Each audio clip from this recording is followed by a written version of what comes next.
Assalamualaikum Gambia, assalamualaikum Senegal, auditeurs yi na ngeen def mbaa yéen ci jàmm.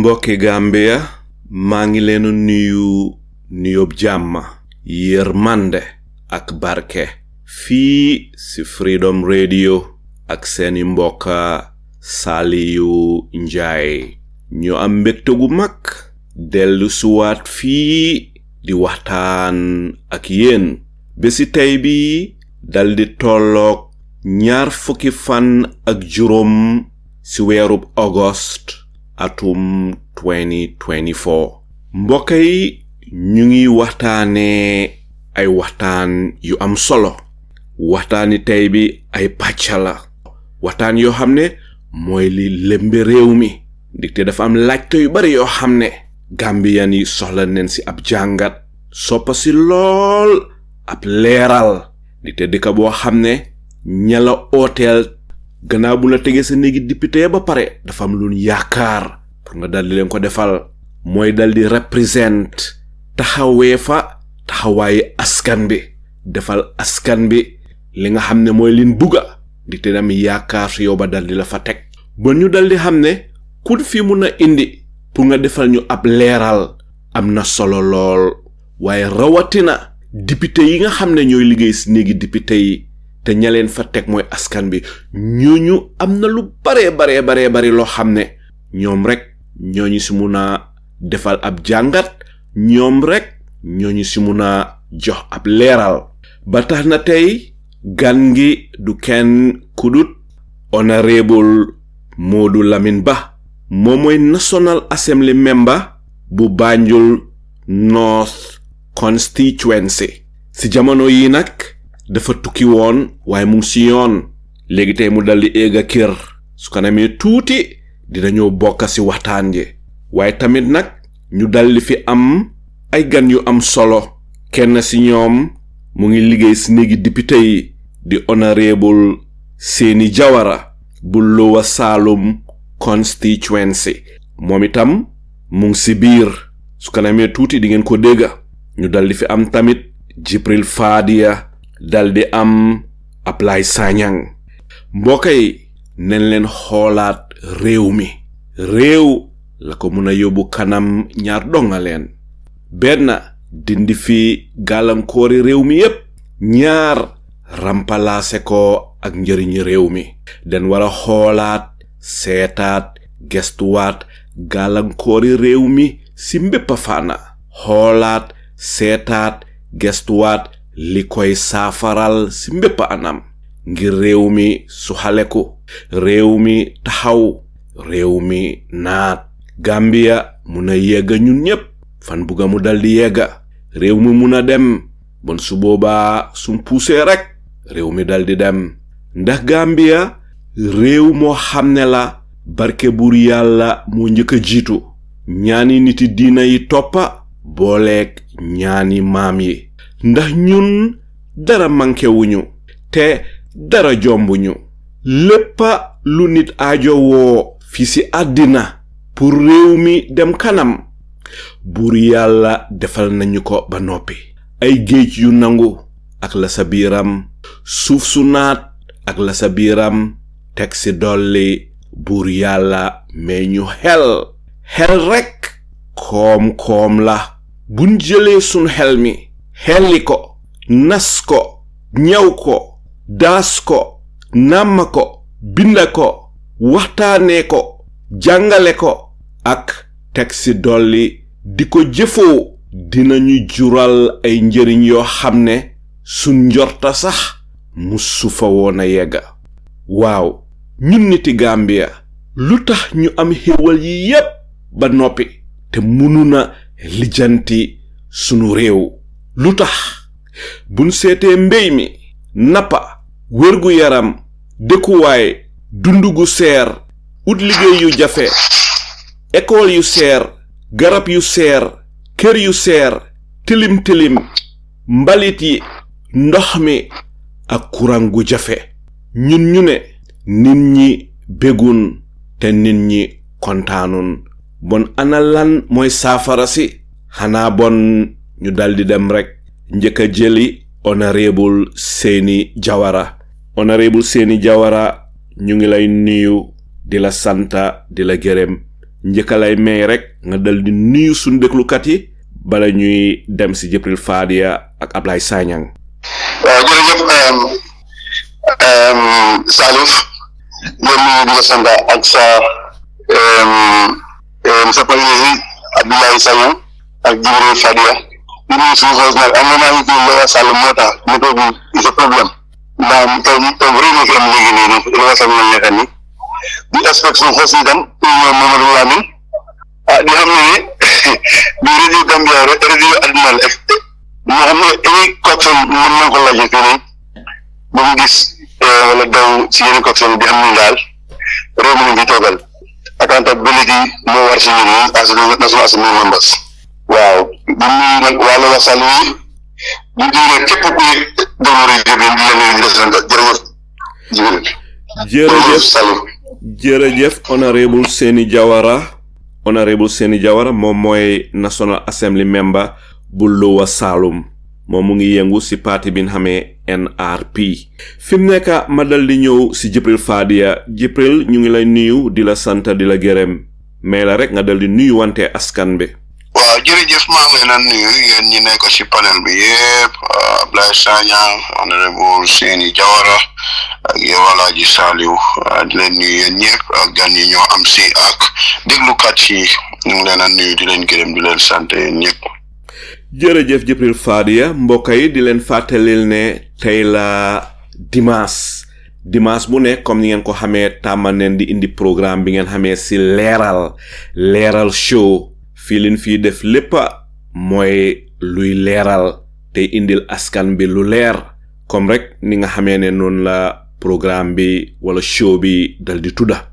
su kanamee tuuti honorable Modou Lamine Ba National Assembly member Banjul North Constituency dina egsi si jamono yi dafa tukki woon rek waaye léegi tey mu dal di egga këram. bu eggee rek dina dugga si programme bi.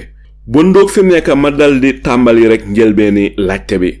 ndegem honorable Seni Jawara mu ngi fi bon njëlbeeni laajte bi duñ def lu dul dal di ko jox. li xew Gambia bari na honorable Jawara te li askan bi bugga leeral tamit bari na. ñu ngi rafetlu bu baax yow itam sa teewaay si programme bi.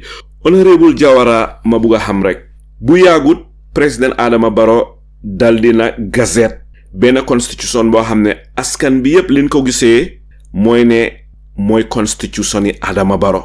1997 constitution bi askan bi ñu ne wala li ëppa doole si askan bi ñu ne 1997 constitution bi mooy constitution yi Yaya Jammeh. 2020 draft constitution bi askan bi ñu ne mooy constitution yi Constitutional Review Commission. week bi la ñu jox gannaaw nag Adama Barrow tamit dal di egsi ak constitution yi boppam mooy li askan bi di ooyee 2024 draft constitution.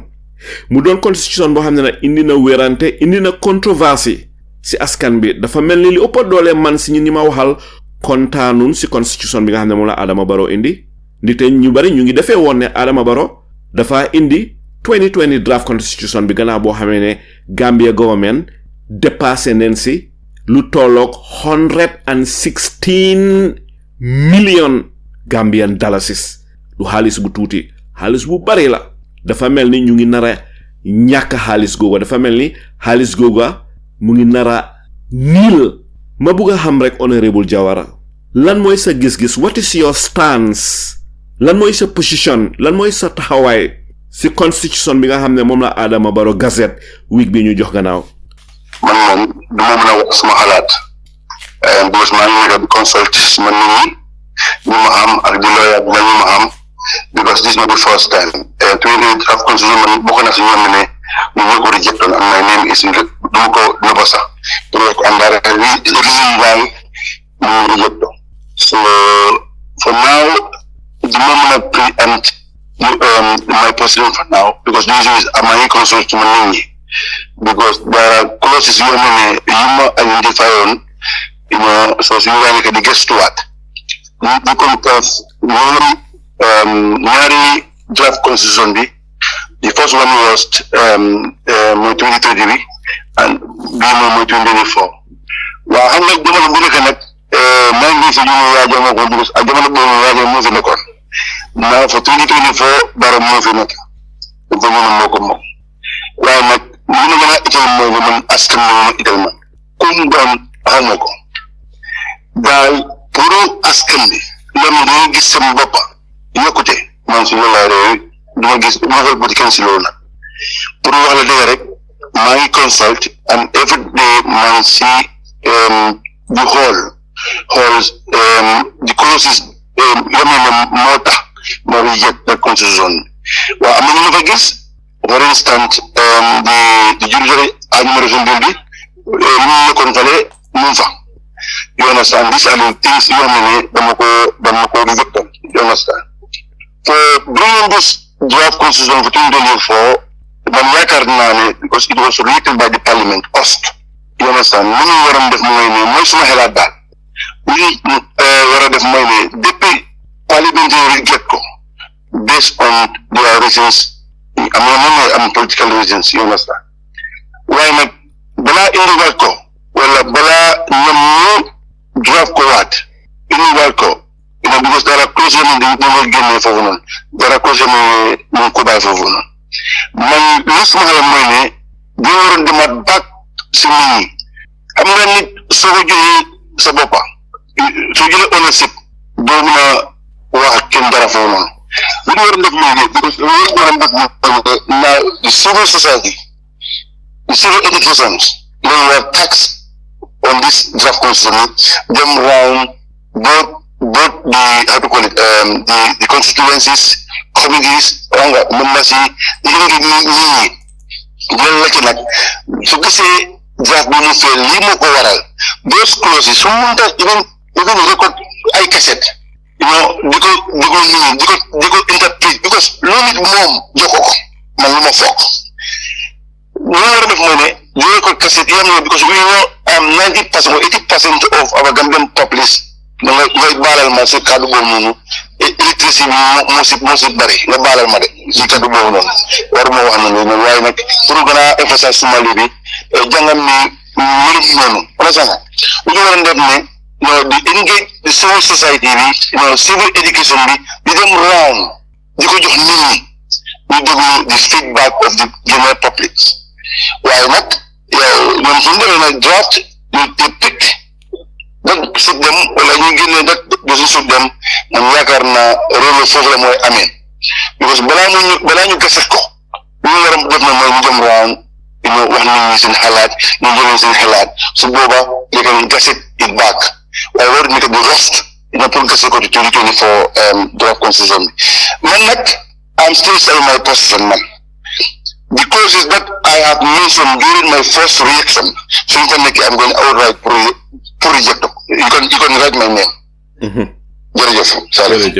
jërëjëf honorable Seni Jawara fi nekk ma dal di ñëw si apply naka nga gisee li nga xam ne moom la honorable Seni Jawara wax lay Saliou thank you sir may nuyu suma mbokk Gambien yi Mr Jawara once more again thank you yaa ngi leeral sa boppa foofu la la doon xaare yow fi nga taxaw alay Saliou loola la laaj yow sa taxawaay mooy influence mooy dëgga you're the people you are representing your consequence because you are their voice yow yaa nekk si parliament bi di déglu wante with the administration of our government so you are the voice yow sa stand loolu nga war a njëkk a leeral balaa ñoo xalaat the people you are representing in your consequence alay Saliou loola la laaj bor nga ne li nga lijjeekoon from day one foofu nga taxaw alhamdulillah rabbi alamin maa laa jërëm di la sant I'm saying ambafula baraka banko dinkendo ko maten all these 23 MPs who were bribed with iPhone and the amount of money from Adama Barrow of all people loolu laa bëgg nga jàppale ñu ñoom doomi Gambie ni ñooy leen bëgg a xam ñi nga xam ne dañ jaay suñu réew mi because of one person Adama Barrow ñu jaay suñu réew mi dugal suñu réew bi tolof Adama Barrow mu ngi yaa suñu xaalis and he is planning nobody to account him loolu la moo deewoo because xam ne la yaa xana réew mi so but alhamdulillah people like you are there and standing by we the Gambians to tell him no to whatever he is dreaming of mag laa jërëm loolu laa bëgg nga dimbale ñu these 23 MPs nga xam ne they were supporting Adama Barrow we want to have their name within we the Gambians you identify them these are the failures of our state thank you sir jërëjëf apply ma dal di ñëwaat rek si honorable Seni Jawara apply mu ngi laajte mu ne dafa am ku ñëwoon Freedom Radio fii te kooku sax mooy Haji Suare bi mu ñëwee mu dal di wax ne President Adama Barrow dafa am ñum bribeoon ñum dukku woon jox leen xaalis ba pare tegal leen si iPhone ba tax gaay dal di vote li nga xam ne moom la Adama Barrow bugga ma bugga laa laaj rek ndax mun nga ñoo wax ñooñu ñan leen comme ni ko Ablaye laajtee. waaw jërëjëf Salif ak Ablaye xam nga nit moom you are bound to your own opinions pour wax a digga man moom du ma dem mun a alej nit nag because lu ma mun ta wax tey fii nii bési penc yàlla ñu ma ko atte waaw comme these allegations this is my first time hearing these allegations because when I was part of the 2020 draft consumer iPhone I bought iPhone for myself I came to my iPhone you understand so lu ma wax ni comme maanaam am na ñoom ne da leen bribe with iPhones which I have never seen man mosuma ko gis du ma amul de waaye man mosuma ko gis man am people who ne dañ ko vote out you understand and the reason why ma vote out if those reasons are still maintained I'll go against it because almost about came to your mom waaye maanaam this allegations moom this is the first time pour ma diga loolu and this is the first time tam pour ma diga the magnitude of this new bribe am nga Alice ak iPhone loolu am na it's not up to my understanding ma dem si loolu bari because it's an allegations yes mu mel ni honorable Jawara musuloo dégga ne dafa am ay National Assembly members ñoo xam ne Adama Barrow daf leen may xaalis musuloo dégga loolu bilaay musuma ko dégga maanaam du wane ne ku nekk su démocratie bi ku nekk you are entitled for your own opinion ku nekk mun nga wax because dangaa gis yeneen ñi sax am dara mu ñëw ba pare basically duñ am the ideas ñun dañu commencé di ko ñambaas di ko jimbo waaye maanaam because dara ñu ma sonne ñoom ñaagum parliament am na ñu ne they are in parliament still you understand waaye man nag mosuma ko dégga mosuma ko gis dama la amul because man mosuma ko teg suma loxo duma ko daar because allégation la duma ko daa tam waaw lii la am proof I have never seen it jërëjëf honorable Seni apply go ahead apply but xam na ne the 23 MPs ñu reject the draft constitution xam na ñooñu that's very simple to know of course I know that ñoo reject the draft constitution I am number one ñu reject draft constitution bi that is not what to pass no xam naa leen ñu even the list remember just am na ko pass my name is there so I am number one am nak suñu amee liste boobu noonu ne identify no am na ñu parliament so it's not a problem it's only media man na ko Salif no problem am na problem man am pardon thank you sir no problem thank you yes I will send you it right away jërëjëf apply jërëjëf honorable Seni Jawara fi mu nekk ma dal di ñëw si Jibril Fadia Jibril la nga gisee li nga xam ne moom la apply ak honorable Seni Jawara waxagum jërëjëf maa ngi comment honorable Seni Jawara for the boldness ba pare maa ngi ko support 100%. Nit ku nekk li nga vote loolu nga believe on. Nobody should intimidate you or direct your vote. Fii suñ fi ñëwee dañoo waxtaan waaye kenn du la wax li nga war a def. Yow sa constituency ñoo la taana teg la ci parliament bi pour nga def loo xam ne mooy the right thing for the Gambian people, and that is exactly what is expected of all of you. Te loolu noonu man maa ngi la see comment bu baax a baax te li nga wax ne tam ne yaa ngi seet new draft constitution bi indi nii te wane ne mun naa am tam ne yéen li ngeen recommend on some of them loolu lañ ci indi leena moo ma si jaaxal ndax this particular part pour what the Gambians see they are only guarantee primary education ndax loolu bokkoon na ci yéen député yi looleen suggestion. Jërëjëf Jibril mu ngoog honorable Seni Jawara mun ngaa tontu honorable mun ngaa génne minute bi. waaw nañu si question mu ne primary lan. waaw li ma am mooy one of the points yi nga xam ne si number si from 1 to 13 how much si fan la fall into how much 8 la wala 9 waaye li ma am mooy dafa am fu bi new one biñ indi nii pour wane ne Gambians si they are only guarantee primary education.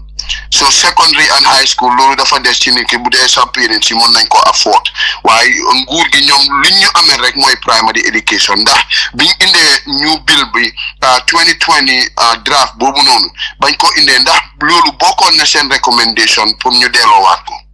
waaw boobu of course mu taxawoon ni nga pour jëluwaat si loolu xam nga loolu moom free for education yëpp that's what we are all learning for because the affordability of education is expensive. So these are the issues one go.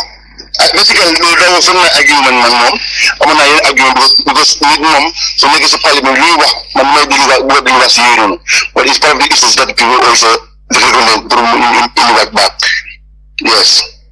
Jërëjëf honorable Seni Jawara ma bugga la fàttali rek ñaar fukki député yi ak ñetta ñi nga xam ne ñoom ñoo votoon against the draft constitution benn mooy honorable Sunkare Baji Fonyi Brefet APRC honorable Musa Amul Nyasi Fonyi Kansala APRC honorable Kadi Kamara Fonyi Bondali APRC honorable Momadou Kamara Fonyi Bintang APRC honorable Sankung Jame Fonyi Jarol APRC honorable Amadou Kamara Nyanija NRP honorable Samba Jalod Dankunku NRP honorable Usman Touré Sabah Sanjal NRP honorable Seni Jawara Lowa Salum NRP honorable Alaji Mbow NRP honorable Baba Gale Jallo Sani Mentereng honorable Jaju Sekuba Busumbala honorable Fatou K Jawara Talinding honorable Alaji Jawara Lowa Badibu honorable Abdoulaye Cissé Ol Yundum honorable Mohamed Magasi Basse Independent honorable Seku Marong Latrikunda Sabiji honorable Manjanko Samusa nominated honorable Omar Dabo Opanyomi honorable Bile G. Tunkara Kantora honorable Salifu Jao GDC honorable Keba Jalo Jara Central GDC honorable Mohamed Ndaw Banjul Central PPP waaw foofu la liste bi am ñi mooy di 23 ñi mooy ñaar fukki député yi ak ñetta ñi nga xam ne den vote against draft constitution bi mooy di 2020 draft constitution fi mu nekk ma bugg a xam rek Mr. Seni Jawara ndax mun ngaa fàttaleku ñi ndax ñi ma tudda correct na am déet. Very correct. Very good. I'm not I think the list of it, you know, like Malla, honorable Seni Jawara, Samba Jallo, Amadou Kamara, Alaji Mbow, Billy Tunkara, who next, Abdoulaye Cissé, Mamara Jawara, Salifu, Kiba Jallo, you know. Yes, these are the people that came back. That's 8 people, you know. Wow. 9, sorry. 9, you know what. Honorable, ma buga xam rek li tax nga vote against the 2020 draft constitution bi ndax dang ko def gannaaw boo xamee ne waxtaan nga sa nit ñi ndax dang ko def xëy na nga am pressure si nguur gi ndax dafa am kenn ku la pressurize maanaam ndax dafa am kenn ku la tiital maanaam ku def xupaate si yow forcé la xëy na pour nga vote against the 2020 draft constitution am déet ndax lu mel ni lu am la ndax amut non man may gis aduna léegi ma ci mooy ndogal yàlla su ñëwee moom vraiment ci tos aduna nga man ma di xalaat dara loo xam ne negative side la man I am always struck by my consent pour wàll na beneen dem si yàlla mu ngi tudda Lamin Ñaado initially draft constitution balaa mu ñëw to parliament it was dead because this secularism people we are seeing it you understand so the people enlightenment it was not that much you know why man like try na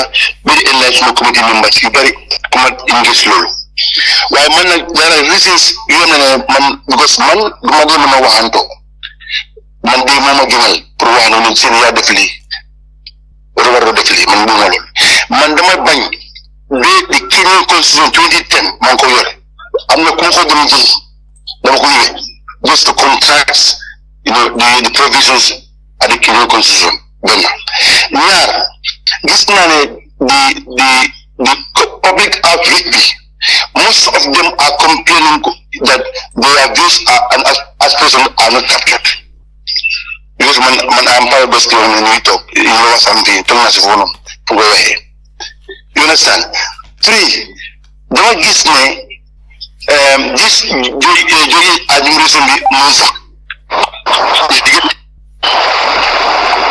Bob honorable ba ñëw na honorable mun nga mute honorable ba léegi tay ma ñëw ci yow waaw jekkalit honorable Seni Jawara you understand man I was struck by my consent because there are issues you know because the power of the IG because I'm Gambia we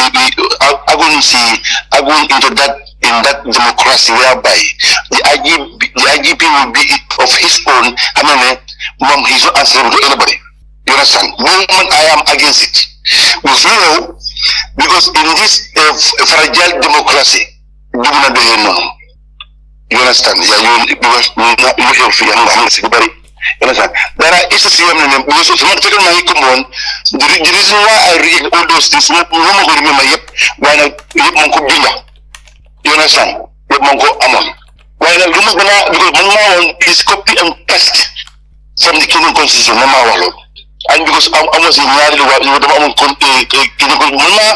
even those documents to people man you book they go close by close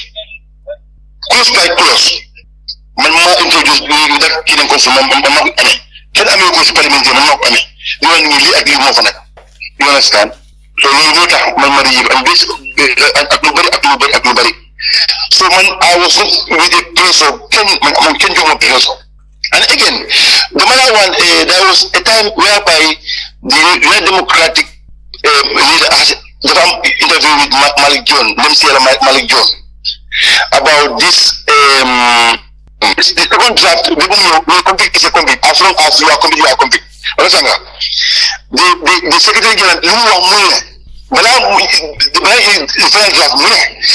this is there we are going to reject it totally you understand so in fact at that particular time when they get that conflict then the people they start supporting that document this interactive laws also is a problem because the is you know section 226 you know that you should not pass any law that is interactive laws you understand of section 100 of the constitution that power of legislation that gives us that right to legislate you understand where section 226 time when you are condemned we cannot pass any law one of the that is me man am research because I make my research because that is them a section kero ina ko sama jalo amna binali about this issue a man and a woman the way it was drafted in the 19th constitution B is different so molecular lawyer B is an ambiguity is very silent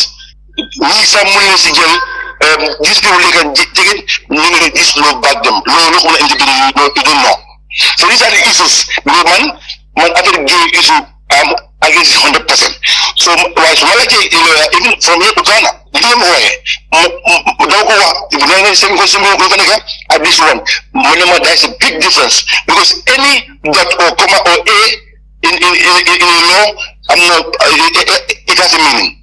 So in fact, these are the issues that want me to read that constitution with nobody dama intimidate ci loolu. jërëjëf honorable Seni Jawara fi mu nekk ma dal di ñëw si honorable Modou Lamine Ba gis nañ ne ñëw na honorable Modou Lamine Ba ñu ngi lay nuyu di la sant di la gërëm ñu dal di la may rek nga dal di nuyuwante auditeurs yi bala maa ñëw si laajte bi.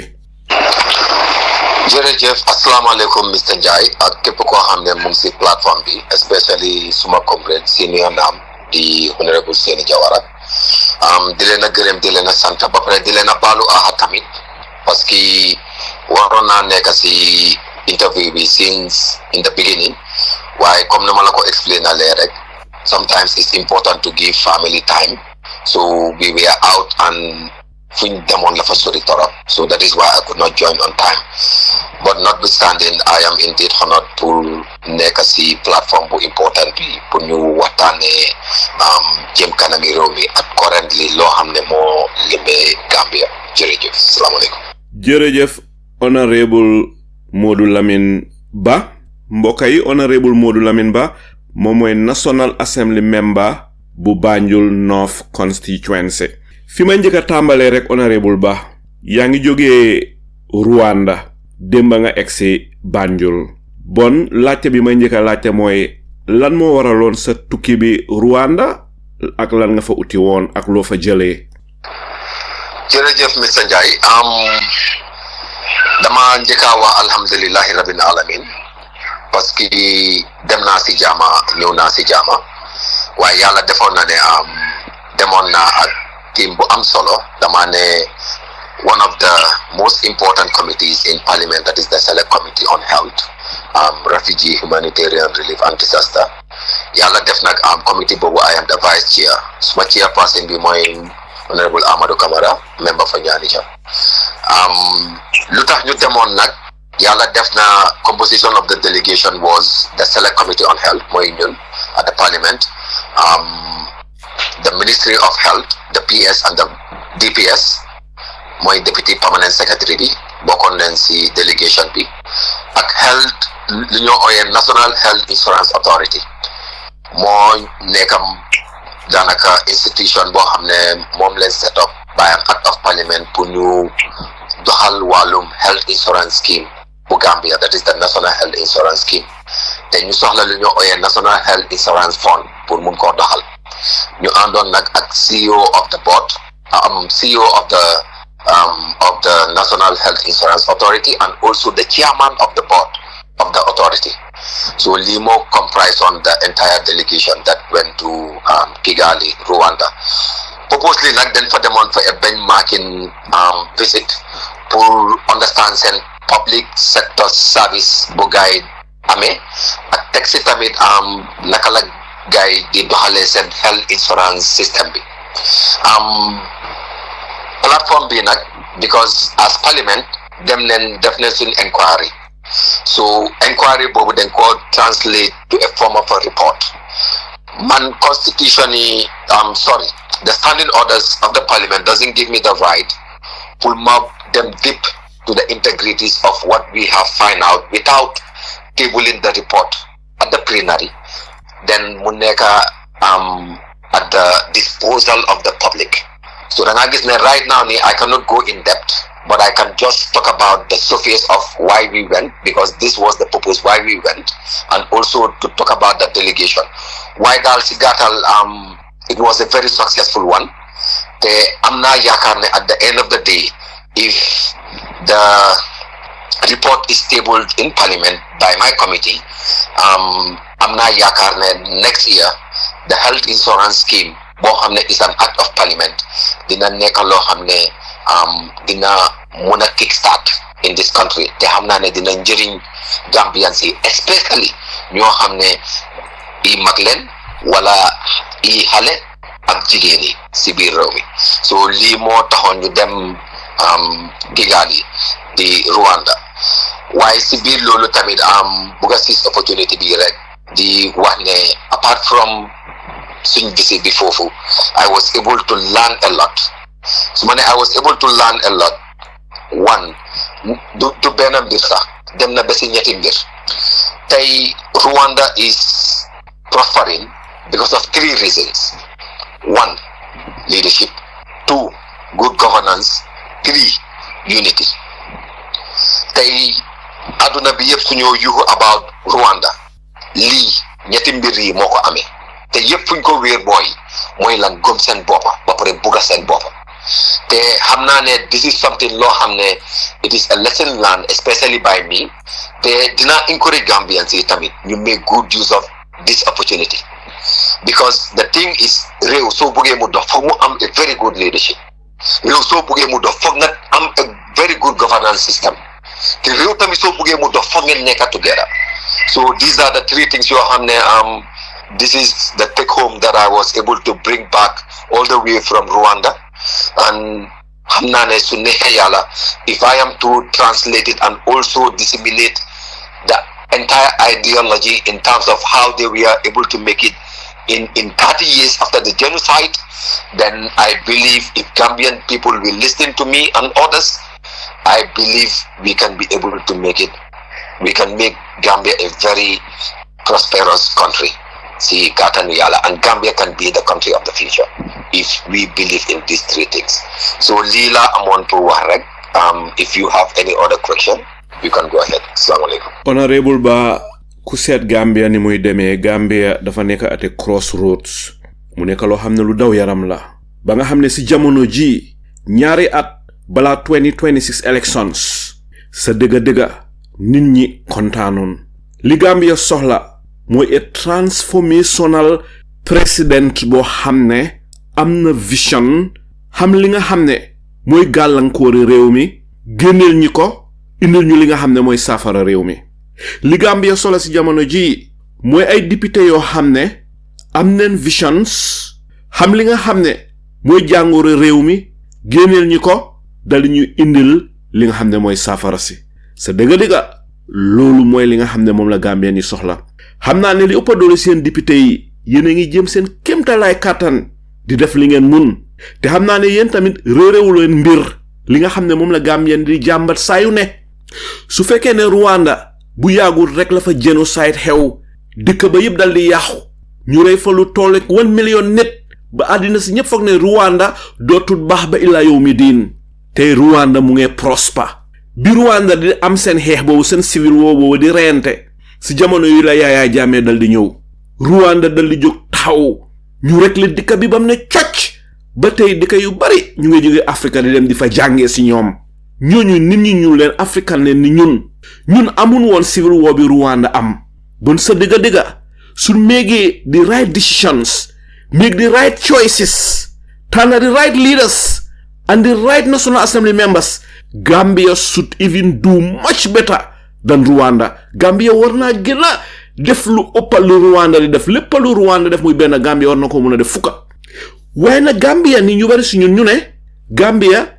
doxul jëm kanam Gambia mu ngi daaguy dellu gannaaw bon laata Gambia di dellu gannaaw ñun la ndax suñ leader si ndax suñ président bi ndax suñ National Assembly members yi foog naa ne ñun ñëpp mënuñoo seeya beleem bi bala ma lay laaj rek lana tax ngeen tànn Rwanda laata demuloon Sénégal laata demuloon Sierra Leone laata ngeen dem ba Rwanda bala ma lay laaj loolu rek ma bugg a laa mee rek nga tontu si li ma wax.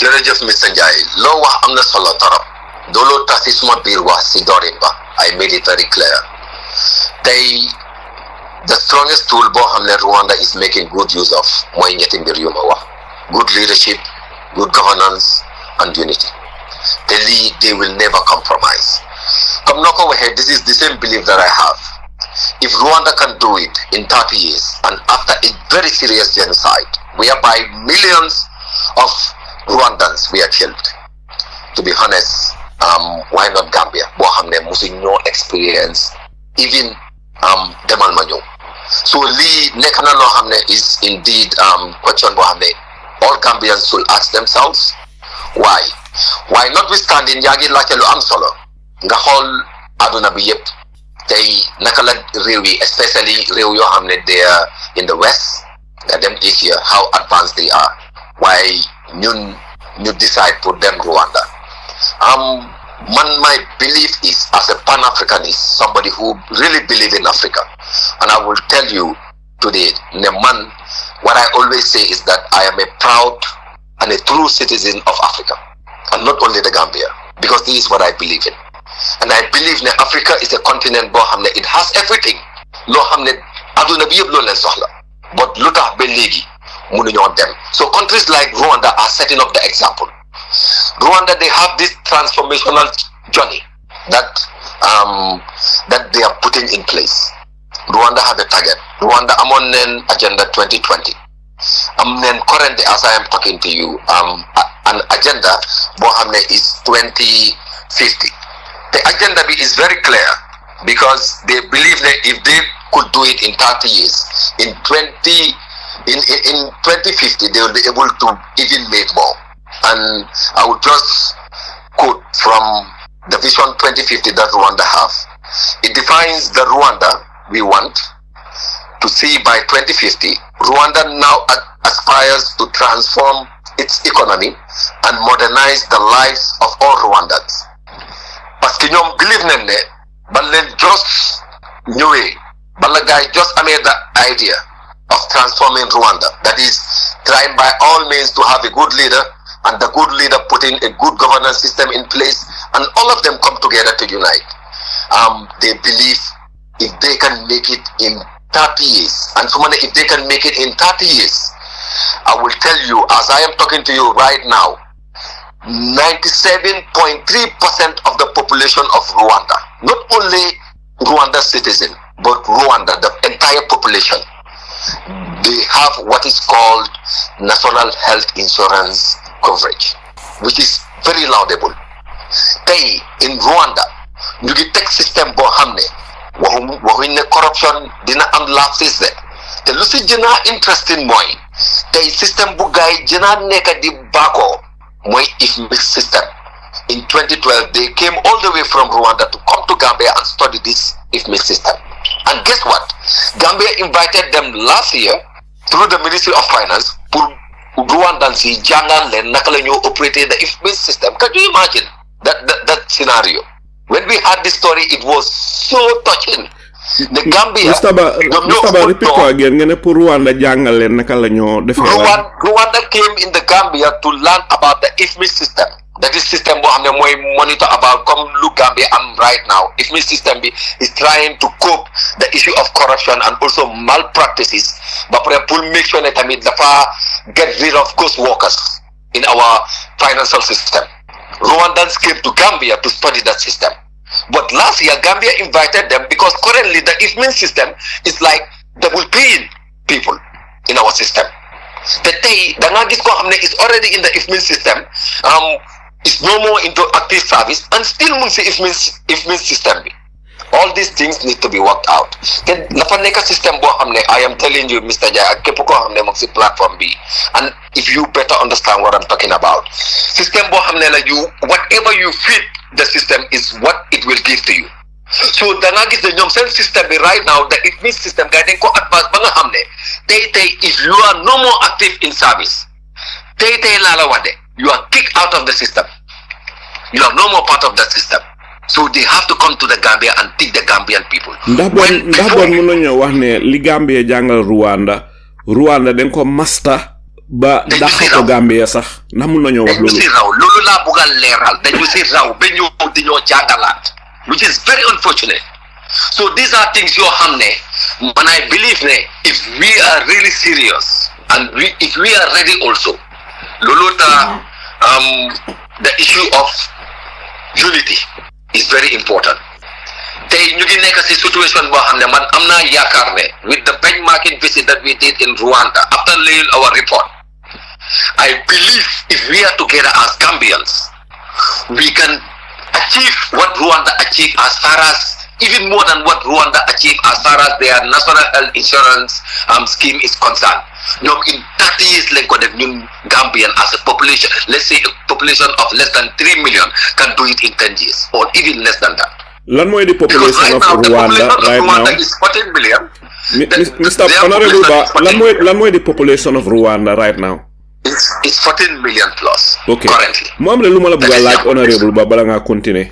Ñun Constitutional Review Commission bi demoon nañ wër àddina si yépp ne dañuy def lu ñuy ooyee consultation pour mun a binda constitution boo xam ne for the next xëj na 50 years wala 100 years dafa nekk constitution boo xam ne constitution bu jaar yoon la boo xam ne moo gën si Gambie gën si nit ñi dépassé si 116 million dollars sa dëgga loolu lu bari la mun a def suñ lopitaan yaa ngi école yaa ngi mënu neen ko faa dugal waaye ban defee loolu after ñu dégga ne ñoom den dem Kenya rek jël constitution yi Kenya bi copy and paste su fekkoon ne copy and paste rek la bon jaru toon ñu dem spend 116 million bon seen tukku yi bari dëkk yu bari yin dem place yu bari yin dem si biir dëkk bi ndax jaroon na ko su fekkee ne ñun suñ nguur gi nii la ñoo doxalee dem spend 116 million si draft constitution boo xam ne président bi jël na ko sànni fële indi beneen constitution bon ñun du ñàkka am na ñoo xam ne nañ ko gisee ne yéen yow li nga xam ne moom nga dem jàngi Rwanda pour indi ko Gambia bon tamit na draft constitution ba dal di demee si géej gi rek yow itam li nga jëlee Rwanda noonu lay demee si géej gi su fekkee ne am na kenn kuy xalaatee nii lan mooy sa tontu.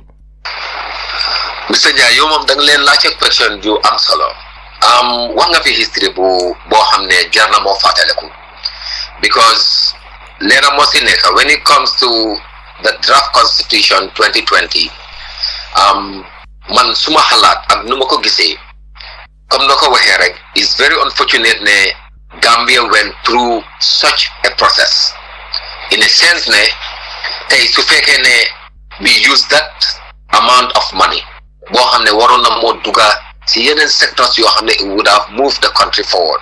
Why yet still Gambians believe that it is important to spend it on the most anticipated document, understanding the transition process neka. I think it is worth considering.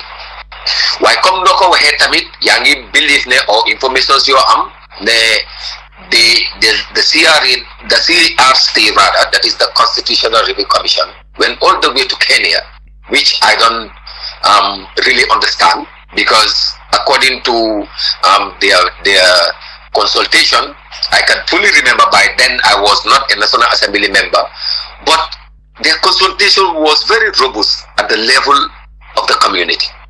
So at the level of the community, because we had agreement in the city of Banjul, and I can remember even 2 times or even more than 2 times. When they consultation, it was very consultative in a sense that we are listening to people's views according to the scenarios that happened in the city of Banjul. Because by then, like I said, I was at the city council, and the city council, through the leadership of the mayor and the CEO, they assigned me to work with them in terms of also working with the ward councillors to reach out to the people on the ground, which was indeed very successful. And I can remember, draft a constitution. That is what they said.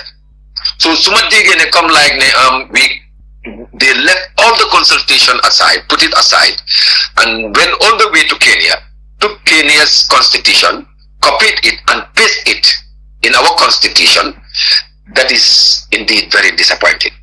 Why at the same time, Tamit, Lumai Wahmoy, as Gambians, if we are to come up with a constitution, because my expectation is any constitution that we have to put right now on the table and approve as Gambians, and not as Modu Laminba or Mr. Jai or any other person, but as Gambians, I believe that constitution should serve us here against 50 years to come. That is my belief, and that is what I want. Whilst to take in a day, come a draft constitution in 2020 was taken to Parliament, and it was thrown out in Parliament during the first reading.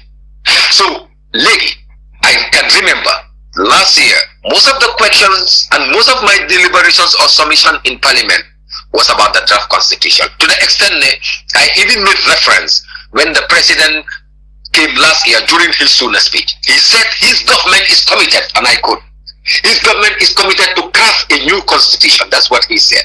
And they are ready to table it very soon in Parliament. That was last year's Suna speech. And I unquote. Li mu nekkoon loo xam ne laf ma wori woon torop waaye tamit ma gis ne weda man suma boppa man kenn rek ma nekk si parlement bi nekku ne man kenn rek a nekk si parlement bi the parliament comme ni nga ko understand is the apex authority for the people that don't know. Parliament is the apex authority given the powers or the mandate by the Constitution of the Republic of the Gambia to perform oversight functions to all government institutions, including the office of the president. So man suma demee ba gis ne now léegi president bi si boppam wax na ne government am through the Ministry of Justice they are crafting a draft constitution that they will reintroduce to Parliament when already there was already an existing draft, which is the 2020 draft. I don't feel like they come like they should bring everything back. That is obvious because he said craft a new constitution, which should be very clear. That is what he said, and this is a speech that the president made during his Suna speech last year in the Parliament. Li mu nekk loo xam ne man dama feel like the Gambians si nekkul di ko bàyyi xel at all. Bés saa si yàlla léegi. And to my own surprise, they came up with a gazette. I'm not sure how many they even making people be that misunderstanding, because I saw an interview by somebody who claimed to be somebody who understand what is happening in Parliament, and I was surprised that individual was trying to put in the public domain that there is no new draft constitution yet. Mangi buga this opportunity people were individual bobu ne there is a new draft constitution because when it was gazetted bugo guy gazetted on the 14th of this month, of course there should be a document. Why a document bo xamne come the 2020 draft constitution, it comes with an explanation, which was something, a kind of a report, I can say, which was something we were also expecting. So these are things what they can we must understand. We must understand the entire dynamics of what is really happening. Mr. Honorable, I'm not able. Man, that didn't you know individual bobo koku nakala tuda. That individual is the former MP for Banjul North. Momoy Mankuma take over in 2022. He contested against me and I won that election. Nakala tuda. Dama ko setan moy Usman, Honorable Usman Sila, the former NAM for Banjul North. Message you may expect see kilifa yu melni comme nonu la fa wara nek message yo xamne they are not misleading. They are not misleading in a sense that because whenever we talk, especially us the politicians, people listen to us. Te de le fogg ñu luñ lay wax yépp la lay wara nek dega. Luluta, whatever we put at the public domain should be something very important. If he is saying that there is no draft constitution yet, until it is tabled in Parliament, I am saying no to that. Because Honorable Modu Lamiba, and I believe the Honorable Seni Jawara Bufinega, have already an access to a new draft that we are expecting after the period of the gazette have been exhausted. The Nulula Waramel, Nakala Muna Togebe, after the period of the gazette have been exhausted, the Sonyo is still a document, and then we said there is a new draft. And I believe that sometimes it is very important to be very honest in what you say and what you do. Honorable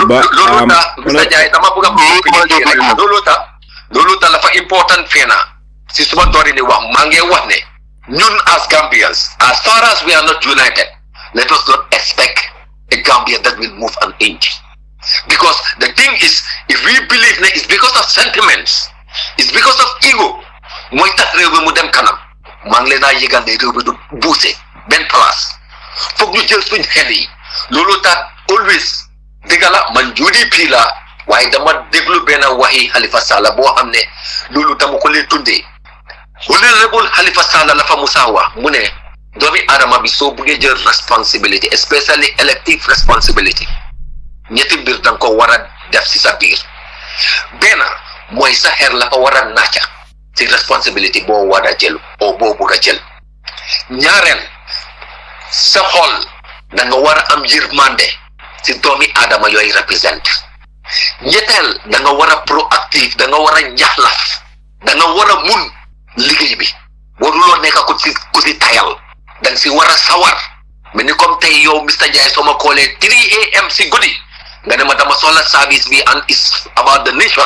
I am nobody to jox la any excuse because I believe that I went for this position to make sure that I do it the right way. Why these are the things that we lack as a nation, and these are the things that we should address as a nation. That to be honest, if we are not united as a nation, let us forget about the progress of this country. loolu nekk na lu daw yaram jërëjëf honorable bala maa ñëw rek si panel si honorable Ba suma question bi li ma la laajoon ansa nga benn part bi mu des benn part bi des bi nga tontuwut mooy comme rek ni ma ko waxee woon draft constitution bi ab li si gaay dépassé yépp di kay dem yépp ak liñ si spend yépp fa mujjee mooy sa géej ga yow yaa ngi tukki bu yaagut dem nga jógee Rwanda am loo fa jàngi woon pour indil njëriñ googu leen Gambia so du ñàkk Gambia ni dinañ ne la nga jàngi woon Rwanda dafay dem rek si géej gi comme na draft constitution bi demee si géej gi su fekkee ne am na kenn kuy laajte lii yow lan mooy sa tontu. Mr. Njie man dinaa la wax ne ñun yàlla def na barke si suñu liggéey parce que su ma nee lu tax yàlla def na barke si suñu liggéey ñun lu bari ñu ngi koo safaral parce que ñun duñ lee wax waxi kacaw si parlement bi ku ñu xam laf ñu xamee waxi wax yu am solo wax yu am maana te at the end of the day dañ lay gis executive bi taxaw si lii nag nekk na loo xam ne ku ko laajte war na koo laajte parce que a typical example comme noo ko waxee the draft of 2020 was thrown out of parliament te mu nekkoon a very big concern. Another draft is coming. ñun lu ñoo wax rek mooy te wax bi dinaa ko bamtu ba pare bamtu waat si ne the constitution is not an individual document. Constitution ni Gambia benn individual si Gambia bi waruta mun a wax ne moom moo ko moom loolu tegu ko fen ba pare wéeru ko fen waaye putting sentiment aside as far as we are Gambians the constitution that is the new draft if we are to go through it, I believe, man, to be honest, I read part of it. I didn't read the entire document yet because it is very bulky. I was in Rwanda, the man just knew, but I was able to read most of the parts of the document. Understanding most of the parts also, if you compare it with the 2020 draft, we are deleted, which is indeed a very big concern. Lolo money, the constitution should reflect the aspiration of a Gambian because it is our book, it is our own document, it is our document that will guide all of us. It is the law that we believe that is going to be the supreme law of the country. Bo xamne ken amu dara lo xamne laf ko njuuj njaaj wala ñigi njaga ko si mbir bi. So lolo tax la fa nek lo xamne then wara consult the Gambian people. So understanding the question be, if they will not also throw what we are bringing, I believe it will be a different case. Even this one, even this draft, I believe it is something that we will engage our people and make sure that whatever position they bring forward to us, this is the position that is going to be our stand as far as the entire document is concerned in Parliament when it is stable for due process. jërëjëf honorable Ba fi mu nekk ama dal di ñëw si Bura di ba Bura yow yaa mujjee duga Bura naka nga gisee waxtaan bi ali nga xam ne moom la fi honorable Modou Lamine Ba waxagum. jërëjëf Alaye Sadio di nuyu ñi fi nekk yëpp di nuyu honorable Ba maa ngi laa nuyu honorable Ba ma ne ko welcome back di nuyu also honorable Seni Jawara so di nuyu ñoom ñëpp di la nuyu Alaye Sadio di nuyu ñëpp. waaw léegi baax na waaye dinaa njëkk a starté si kii honorable Seni Jawara because maa ngi déglu si radio bi before ma ñëw dégg naa li mu wax ak yooyu so 2020 draft constitution bi wax na reason yi tax moom li fi na mu rijegoon ko so among the reasons wax na office of the IG mi ne kooku dafa moom boppam so te dëkk bi niñ mel suñ démocratie mi ne macongut so office of the IG mi ne pour kooku war a moom boppam loolu bokk na si reason yi tax moom mu sànni ko reject ko anyway waaye ma bëggoon koo wax pour mu gën a leeral foofu lan la miin ne moom boppam because soo demee si 2020 draft constitution bi section 217 qualification and disqualification bi so before removing even a member of an independent institutions foofu la focus nii de so loolu leer na fa lim wax procedure bi ni mu war a demee loolu yëpp mu ngi fa kooku dafa war a involve si something lu nga xam ne loolu yëpp dem na yëfi comme corruption o defut liggéeyam li ko Gambien si expecté so 2020 draft constitution bi section 217 explain na fa bem leer so ak ni ñoo appointé gars yi foog naa boobu yëpp xam nga ko so ban boobu soo ko xoolee soo ko riidee moom sa boppa nekku fa so dafa mel ni comme honorable baax li mu wax la rek so yëfi comme corruption la ñu waxee te dañ bëgg a ku nga xam ne di nga mën a deliver good service to the people loolu moo la fa teg soo ko defut diga evidence yi am war nañ la faa mën a génne te draft constitution bi loolu la fa explain si section 217 soo ñëwee si Adama Barrow draft constitution bu mu indi chapter 198 foofu dafa mel ni dafa silence so silence bi nga wax foofu la loolu nekka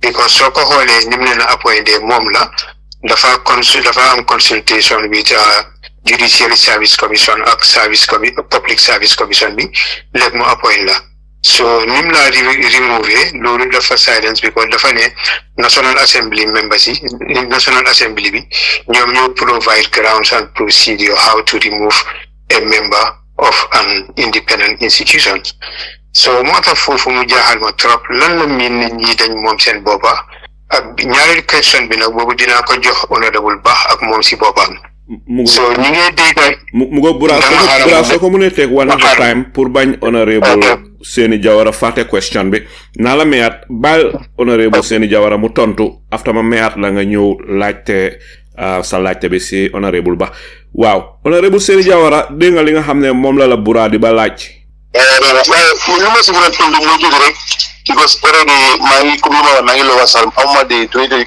draft constitution léegi nii waaye comme li ma mën a wax mooy ne because the independence of the IG loolu nekk na at the time boo xam ne man at that time subatuma ko because comme maanaam kii lu mooy wax about this corruption issue so corruption doo ko mën a provided through the office of the IG in fact dafa war a am a body of that body ku mën a control because IG pour mu keep in any investigation they must give him lu mu war a def commission bi muy ñoom because doo mën a wane you elect somebody nga ne IG nga dem yóbbu ko court wala nga def ko nii mun na def you must establish a commission boo xam ne moo yore wàllu this corruption issue. You understand? The independence of this IG issue, if you can I will call that section. You understand? Why not? Unfortunately, my email was Omoko. Maybe around other time, I will give you those sections where he is standing an independent person. Because mom, you know, there is no particular person who can command the inspector general of police. It's independent body. So when at this young democracy, I don't think at this time is prudent. You understand? Because I'm speaking as Honorable Seni Jawara.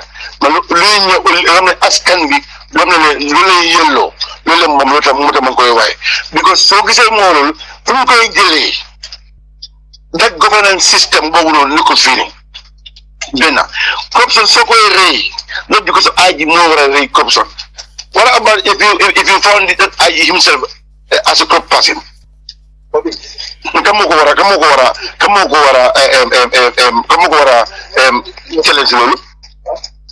It's only the commission that should be established by the president.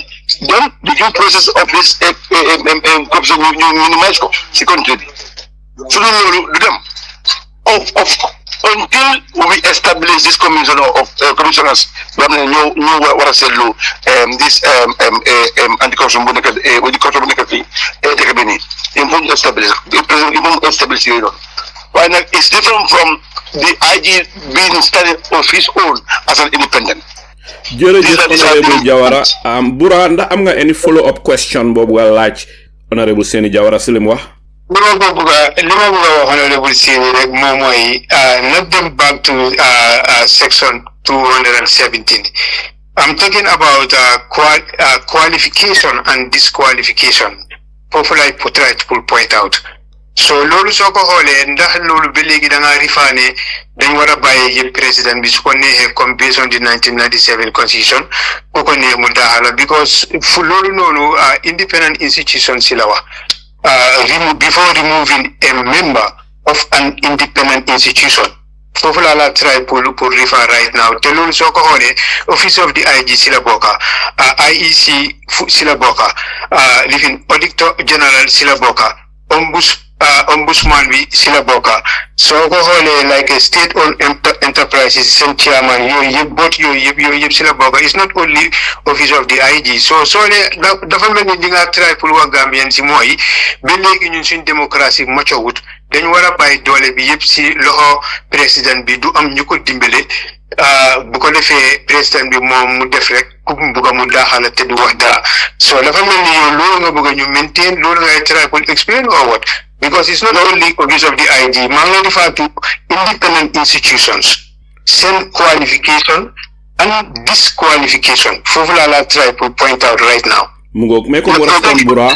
waaw Bura jërëjëf Bura comme maanaam foo waxee noonu boobu dafa clear trop because da ngaa gis ne even the ombudsman it has to come to parliament for approval su ko rejecté for the first time the second time it has to go to the president we need anybody again you understand the IC the same thing comme maanaam yow the criteria you are using pour ñu mun a establish that office waxuma loolu man the independence laay wax waaye ñu ko pour génn ak daa bi du foofu laay waaye boobu jaarut we cannot give all our powers to the president moom la mooy micromanage the entire independent bodies yoo xam ne they are doing their work it has to go back to the parliament pour ñu approve ko léegi su fekkee ne da nga koy daaxa tam there must be a reason so why nga koy daaxa incompetency wala abuse of office wala yeneen ak yeneen it has to come to parliament again moom la ne mën nañ ko recognize and the approval of the parliament when a key is not competent to be in that office, which I agree with you 100%. We can't give all our powers to the president. No. Thank you very much. Because draft question ni noonu la ko tegee so loolu tamit bëgg nga leeral Gambien si rek li nga wax ne suñ démocratie bi mocawut pour loolu is fine comme understand nga ko léegi because draft constitution bi moo tax ma di faral direct to the section pour maybe soo ko fàttee after mun nga ko read because yoon du MC Bena mooy section 217 this mooy 2020 draft constitution bi la di far right now waaye bu Adama Barrow bi bu mu indi nii gaset nii right now te li gis nga boobu independent institutions yi lan la fa wax so moom lay try pour explain la man niñ leen a appointé ak suñ leen a remove man loolu rek laa nekk di xool Adama Barrow am na di power pour lifin leen appoint leen in consultation with the Judiciary Service Commission and the Public Service Commission is there maa ngi la wax section bi is 198 explain na ko foofu very very clear waaye su leen a remove foofu noonu dara clear fa because National Assembly bi ñoom ñooy provide grounds and procedures naka lañ leen war a remove so foofu is very silence foog nga ne loolu jaaru na. jërëjëf Bura. jaaru sa Bura ogul Bura comme maanaam Yakumba case bi I just go back a little bit on Yakumba case because the Nagine powers is given to the president to nominate 5 nominated members. What the guy is in the same constitution also, it doesn't allow the president because it's silence there. But then after guide them Supreme Court interpretation, the right that was not given to the president to nominate, but it doesn't give him back the nomination to revoke any nomination. You understand? Because there is a silence. I would call it the silence for long. Why not? Now the Supreme Court now they will interpret now based on the constitutional provisions. Now, I'm not right. So come on, he has to prepare us what to do next forward. What ambiguity, whether the silence. No, it has to be very clear provisions. Honorable Jawara, mo am rek luma la bëgg laaj yang non wax about the independence of the Inspector General of Police si jamono yi moy Sidi Mukhtar Touré nga xamne goro la si President Adama Barrow mom ak raki Adama Barrow ñoy sey waaw bo naka la IGP bi mune independent su fekkee ne mom moy goro president bi IGP, the current IGP, goro la si President Adama Barrow. Yang non wax the independence of the IGP, the independence of the police. May la xamal ne Sidi Mukhtar Touré goro la si Adama Barrow. Bon xam nga conflict of interest am na fofu. Fofu independence am lu ñuy wara chambar la. Ma bëgg xam rek la moy ci sa xalaat. Xam nga man ko manam ci Mbul Salaf man ak ma xelat amina munam dafa udé. Man tanga yow da ma def ci place duma gis ne ndax ma bokk ak yow man lu right city ak credibility am bi ak integrity am bi moy ne na someone what the office has to control him, not anybody else. Man ka yow ne ak bay if you break the law will take its course. So man fofu nonu mo bokk ak mom ne ka bokk ak mom here is only his integrity more important. Because that office will not last long. So what do you I'm not so we still repeat the history. So I guess the professionalism is count at that position. Jërëjëf honorable Seni Jawara Buradi ba su fekkee ne fam laajte boobu laaj honorable Modou Lamine Ba mun nga go ahead bala maa ñëw si ñeneen ñi. Honorable Jawara Force, Mom, thank you very much. Confirm now, even nominated member, you see. So, see, Adama Barrow draft constitution B. So, Mom, Daha. So, Mom, compare at 1997 constitution B. Mwin Fufusa 1997 concerning Morgan. Adama Barrow draft constitution Bumbuka Indi when it comes to nominating the National Assembly members. You move forward. Benen question ma laajte bobu ñom ñaar yépp la ma laaj leen seen xalaat because ñu ngi di gis ay ñi nga xam ne they are legal experts. So wax nañ ne like Adama Barrow draft constitution bi ñu ko set right now is open to everybody. So National Assembly members yi ak ñeneen yépp Gambians yépp am nañ ci ko gis nañ ko. Gis nañ ne ba association bi wax nañ ñoom yépp li ñoo wax mooy consultation amut.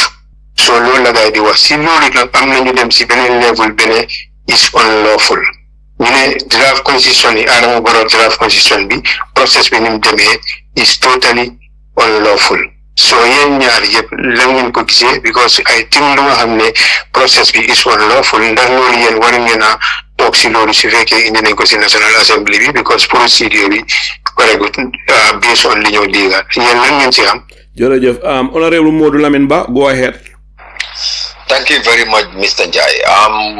Jërëjëf Bura ci laajte boo laajte ni man nag suma xalaat si nu ma ko gisee mooy comme nu ma ko waxee in the beginning as a parliamentarian we must understand that we are the apex authorities and in parliament we are there to make sure that one of our key functions is to legislate, that is to make good laws yoo xam ne they are progressive. So fekkee ne the legal minded people are going to the extent that they are bringing such a debate or a question in terms of the legality of the new draft Bohamne is just been gazetted. And we are all Gambians, come to right? It's important to do the right thing because expect to learn a member like myself to go to parliament and consent to something that is illegal. I will never be part and parcel of that. And I don't expect any genuine member in parliament that will be part and parcel of such a thing at the end of the day. Because like I said, this draft constitution, if it is enacted and it becomes a constitution, it should be the constitution of the Gambian people. So whatever we do as parliamentarians, let us just understand that we are just representatives at the House of Parliament, making sure that as an individual, we are representing thousands of individuals out there. So be rest assured, Bura, people like us, representatives like us, will never be in Parliament and encourage anything illegal and try to step on it and see it go through. Never. I will never be part and parcel of such a scenario. I'm sorry, Honorable Baral Marek, man, living Magina Neralfi. You learn understand, so fake new draft constitution, me what a new section be in the 1997 constitution. Learn remember the lower section, I think any like a commission, or I don't know, because this is from the government. Why I will use commission because CRRCB. So you need approval from the National Assembly. So this time around nothing. So if you need to point out, I remember section B in the 1997 constitution B. If the new draft constitution the new language procedure. Remember. Unfortunately, I cannot remember exactly what it says, but I also understand during the 2020 period by making sure a commission was set up before that, but the commission was able to work on the draft which was introduced in Parliament, which was gazetted and introduced in Parliament. I believe it should have been the same procedure, because that is the right procedure, I believe. So the same things could have happened again, and see to it, the same procedure is used, and not like the expenditure that we spend as a country. No, because we already have an existing draft that was thrown out in 2020.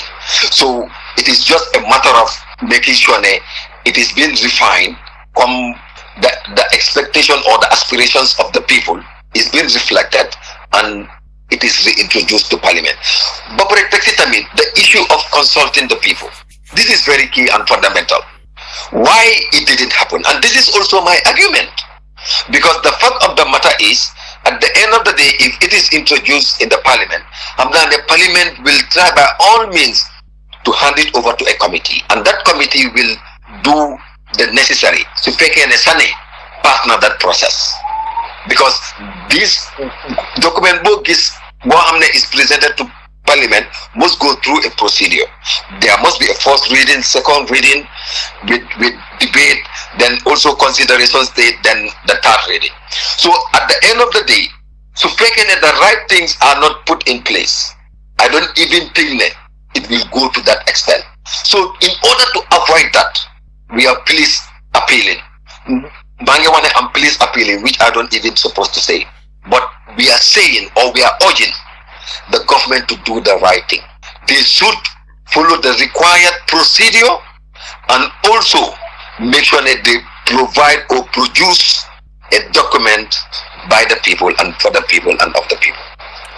jërëjëf honorable Ba fi mu nekk ma dal di ñëw si Jibril Fadia. Jibril, naka nga gisee waxtaan bi, ndax am na benn laajte boo amal honorable Mo Lamin Ba? waaw jërëjëf kontaan naa trop honorable Mo Lamin Ba, jërëjëf si sa trip bi, masha Allah, safe trip, te li nga wax ne is very fruitful. Mu am dara lu ma jàngee ci li nga wax ne Rwanda seen système bi fa nekk ne is working, te ñu ngi amee woon some advices from Gambia ba after ñoom ñu ñëw innovate to another level. Si sa tukki bi xam naa ne nañ la fay lifin padim, so padim yooyu noonu fooguloo ne suñ ko defee digitaliser jox leen ay credit card nga xam ne moom ngeen a use foofu, loolu du nekk improvement. benn ñaareel bi mooy ndax buñ la receiver as a guest ñoom duñ la dee jox room, ndax duñ la dee feed, ndax duñ la dee jox transportation bu fekkee ne da nga dem ci nguur googu, because padim bi lim dee miin moo nekk yow sa expenses bu fekkee dem nga foofu. may doon laaj ndax buñ ko defoon as a credit card system nga xam ne dafa nekk digital, ak itam health insurance boobu noonu nga wax tam bu fekkee defuñ ko digital, ndax fooguloo ne dafa yokk di corruption, because the digital is the way to go. What do you have to say about that? Yeah, jërëjëf si sa laajte boobu. If I can understand better, yaa ngi bëgg a make emphasis the importance of the usage of digital. Tey man su ma la waxee dëgg rek, I am someone who is technologically oriented, and I also understand the importance of technology, understanding technology is the way forward, especially the world that we are currently living. Currently, we have seen things like AI, that is artificial intelligence, that is doing extremely well as far as moving forward the entire globe is concerned. It would have been a very good idea, to be honest, but when it comes to the issue of your per diem, these are funds that are paid to you directly in terms of your expenses, because so the message the kay yo sisa baba per diem buñ la fay yo yaay fay sa room boy accommodate sa baba, and most of the time we stay in hotels, and at the end of the day you might go with physical cash or you go with your Visa card and pay online, which normally happen and also accepted in most of these hotels that you travel outside the country. So at the end of the day, this is something I will encourage, to be honest.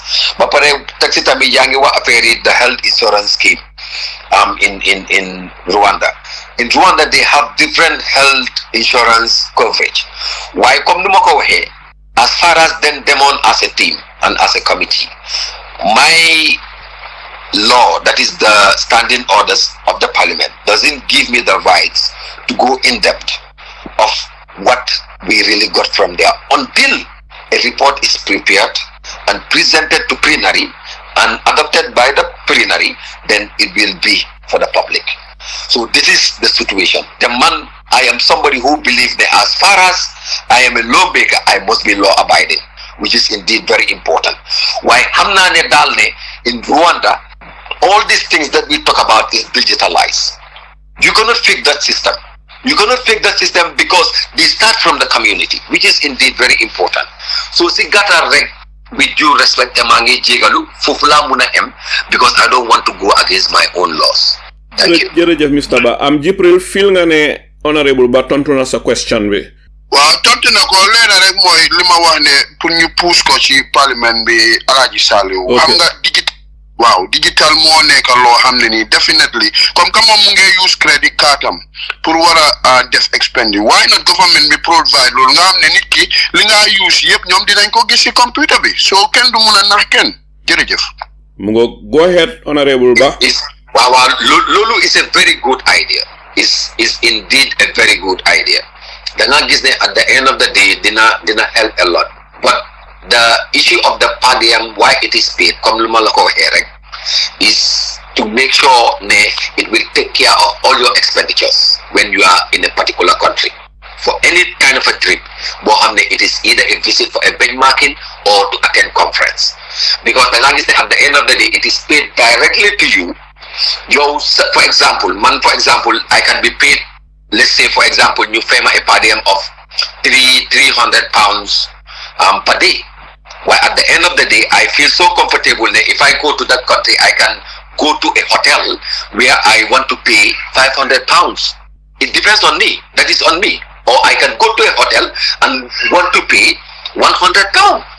Wala sax nga dem stay si sa mboka bu nekk si dëkk boobu. Exactly, wala nga dem stay si sa mboka bu nekk foofu. At the end of the day, nga jël part of the money that is paid to you as per diem, nga ne leen ne lii de xaram ma bàyyi ko fii because of you've been taking care of most of the things that I needed during my stay. So that is how it works. So per diem, so fekkee the issue of per diem, it is important pour nga am digital card, that is the Visa card.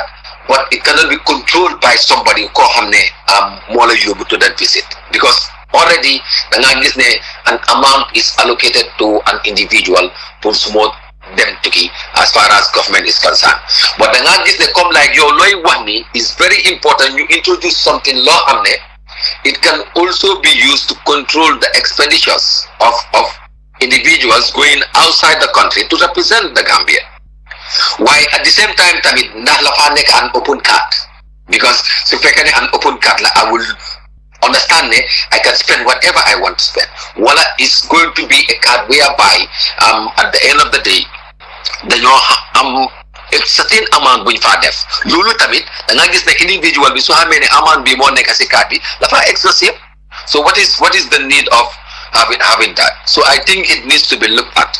So at the end of the day, it will not really work with especially government officials, but it can also work in another way by making sure we control the issue of expenditure, which is very important. And talking about expenditure, that is financial discipline. I will give you one tip. If we really want to get rid of the issue of financial mismanagement in this country, we must start from our grade 3 students. Grade 3 Lala students in this country by teaching them the importance of financial discipline, which is not happening. So these are things we must bring forward. These are best practices that we saw in other countries. Most of you are in Europe. Balanga cater for your holiday. You must know naka ngay muna amé bonus bo xamné muna la isi holiday. So mu melni honorable ba li nga bëgg moy dañ wara change sun attitude sun jikko yi. Exactly. And dafa wara commencer ci xalé yi ñu jangal ko ci xalé yi at the school level, that is at least grade 3. Xana dafa passé pour ñu starter ko ci Maki. Magi, to be honest, magi passen dama ne magi passen nen lu tax ma ne magi passen nen because tey suñ wante diga rek ñun tey magi lu ñu tek ci réew mi problème bi yépp man dama ne magi réew mi te loolu ragaluma ko wax fen why we still have the opportunity to prepare our future generation. And how can we do that? These are ways and means. Even the introduction of digital literacy. The importance of digital literacy in our school curriculum, so that young people will understand the issue of technology and also digital, so that at the end of the day they will grow up with that attitude. So these are things we can bring it forward, and at the end of the day it will not cost us as a nation nothing, but at the end of the day we will have something out of it. Then we can only do that, like I said, the issue of leadership, the issue of good governance, the issue of unity. If we don't put these 3 tools in place, let us forget about this country. That is the truth. And I am saying it as a lawmaker. I'm not giving up. And that is the truth. And I will never give up. I will never give up, and I am not giving up. But I am telling you that these are the ways and means we must put in place first as a nation. If not, let us forget it. Jërëjëf honorable Modou Lamine Ba su kanamee tuuti dinaa ñëw si apply Sanyang waaye bala maa ñëw si apply Sanyang rek mu am lu ma bëgg a laaj ci honorable Ba bi Adama Barrow di Gazette Constitution am bi nga xam ne dañ ko fi amal tour 2024 Constitution bi Adama Barrow Gazette moom la ñoo ooyee di Adama Barrow Constitution bi ko Adama Barrow di Gazette fan la fekka mu la fekka Rwanda ndax mu la fekka si réew mi. Dégg naa sa question bi. Waaw mu nga Gazette was on the 14th of this month. I was in the country. Te bokk naa si ñu njëkk a wax about it because yàlla la fa def ba la ko gaay Gazette on the 14th.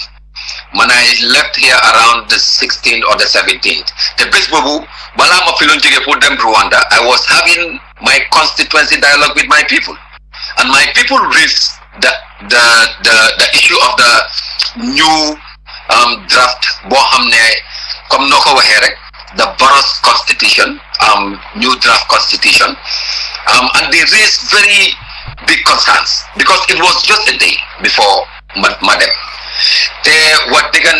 When my people raised that question, I was able to give them also a genuine answer.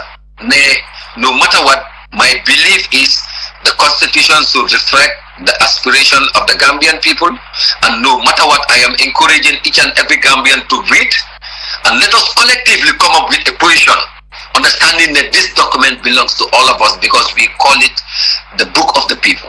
So this is my stand, and it will forever be my stand as far as the new draft is concerned. Mabuga xam rek honorable Ba, constitution bi ni dafa am yu bari yu ci Adama Barrow génné su ma ne constitution bi li ma miin mooy 2020 draft constitution bi nga xam ne ñi ñu ko indil mooy constitutional review commission bi. Den gis ne constitution yi Adama Barrow bi mooy 2024 constitution bi wala 2024 draft constitution bi dafa am yu nekk ci 2020 draft constitution bi yoo xam ne nekkut ci 2024 draft constitution bi Adama Barrow inde ndite gis nañ fi ne the whole of chapter 5 den ko génnee loo xam ne lii luy dimbale président bi la luy dimbale président bi ndimbal la si réew mi waaye président bi génnee mel ni soxlut loolu dafa jaaxal ñu bari yow as a lawmaker ma bugg a xam lan mooy si sa gis-gis.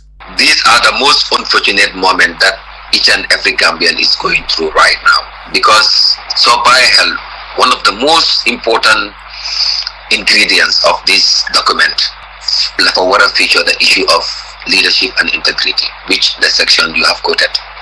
Muneka, a very disappointing moment for all of us, seeing that the entire chapter was deleted, which is indeed very unfortunate. But at the end of the day, should we be surprised as Gambians? I think the question should be no, because this current government know that they are doing so many things that are not in order, and they all know that this government is the most corrupt government that we have ever realized as a nation. So why should we be surprised that it is being crafted as said by the president last year like that? So mandamane one come like we must understand one thing, because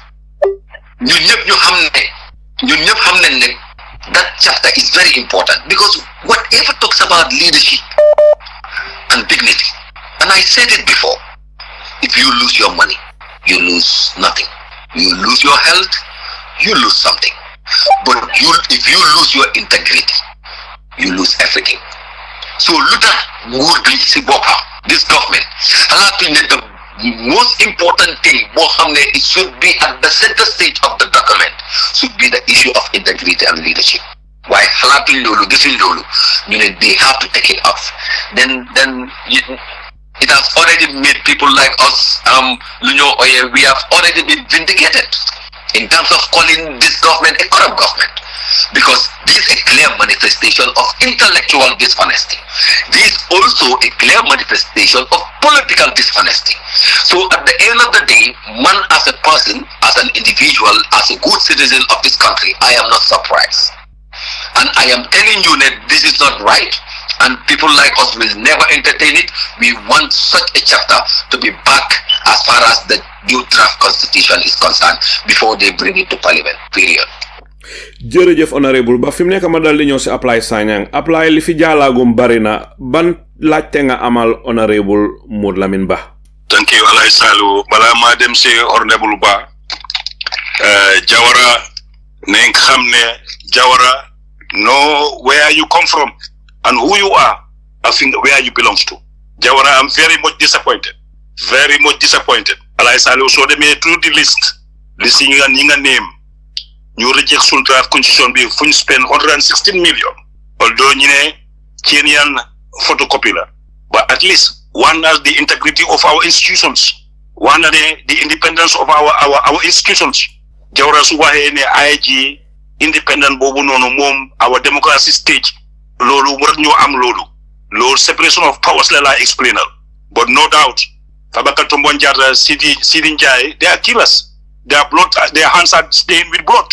Ñooñu reyoon dimba, so ñun jiite nga xam ne they are all killers, reykati nit lañ, ñii gaa ngi dundee suñ deret, gaa ngi dundee suñ ñax, doomi Gambien si fuñ dee fekk seen coono, ñii loolu ñoo dundee.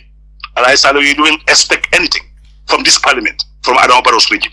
Loo si mun a wax rek dañoo jëna sonalante ku ñëw mu wax ñu wax yu rëy dem seen toppatoo seen soxla. Kon mun naa wax ne Seni Jawara ya also part of the Adama Barrow people, NRP, nga ñëw Majanku Samusa, of all people, the disgraced elder of our community, Farmara Jawara. Suba xamul lu ma doon joytul Farmara Jawara woon ba yaa jëmee bu ko doon news jongla si di ko tëddoo kon war ma ko wax si international community. I should not call it to the Amnesty International at the Human Rights Council. War ma ko wax sax because ncabloo doom yooyu noonu ñoo ñu teg coono bi. So Gambian pour nga xeexal ko nga dem ak sa xel bi ñoo jànku wante yaa jamee ñoom ñëpp a ngi nepp teg te ñu ngi dunda suñ ñaxa ak suñ deret bi mooy dégga bi alen ko wàññi tees Adama Barrow of all people yàlla dinañu jooj ak ñoom yàlla dinañu aate any MP who is collaborating with Adama Barrow te embolul Adama Barrow against we the Gambians suñ coono ak suñ deret wallahi yàlla dinañu aate ñëm nañ gis the end of all of you It's the same. One of the worst part of our life. So they get independence of institutions. Moy lolu. Su minister si parliamentary screen len bala ñu president bi len appoint. Moy IG permanent secretary high civil servant offices yep pour parliamentary screen len bala president bi len appoint. Tablo ya Adama Barrow mu jam appoint gorom. Allah salu yang ko do remind lolu. But mu la fa tontu. Amat Ba of all people coalition bi dafa dawon bay rew mi. Gambians ñoko janku wante ya jamme be ñu tok tek ko fofu. Te Adama Barrow te Amat Ba moy jina dunda Afrique Gambia sun axa ak sun dara da mo dundé loolu la mo dundal njabotam yi ay ñu waxante diga su bëgg Gambia dem su waxé bu sun rew bi dem kanam axa bi nek sun digante so loolu su leerut Gambia dem fen ay waxante diga Amat Ba dafa dawon bay rew mi ñu Gambian ci ñoo janku wante ya jame be Adama Barrow tok fa te Amat Ba of all people mo wonné imam ci ñoo jël permit bala ñoo def ko bala ñu jox samon what a disgrace.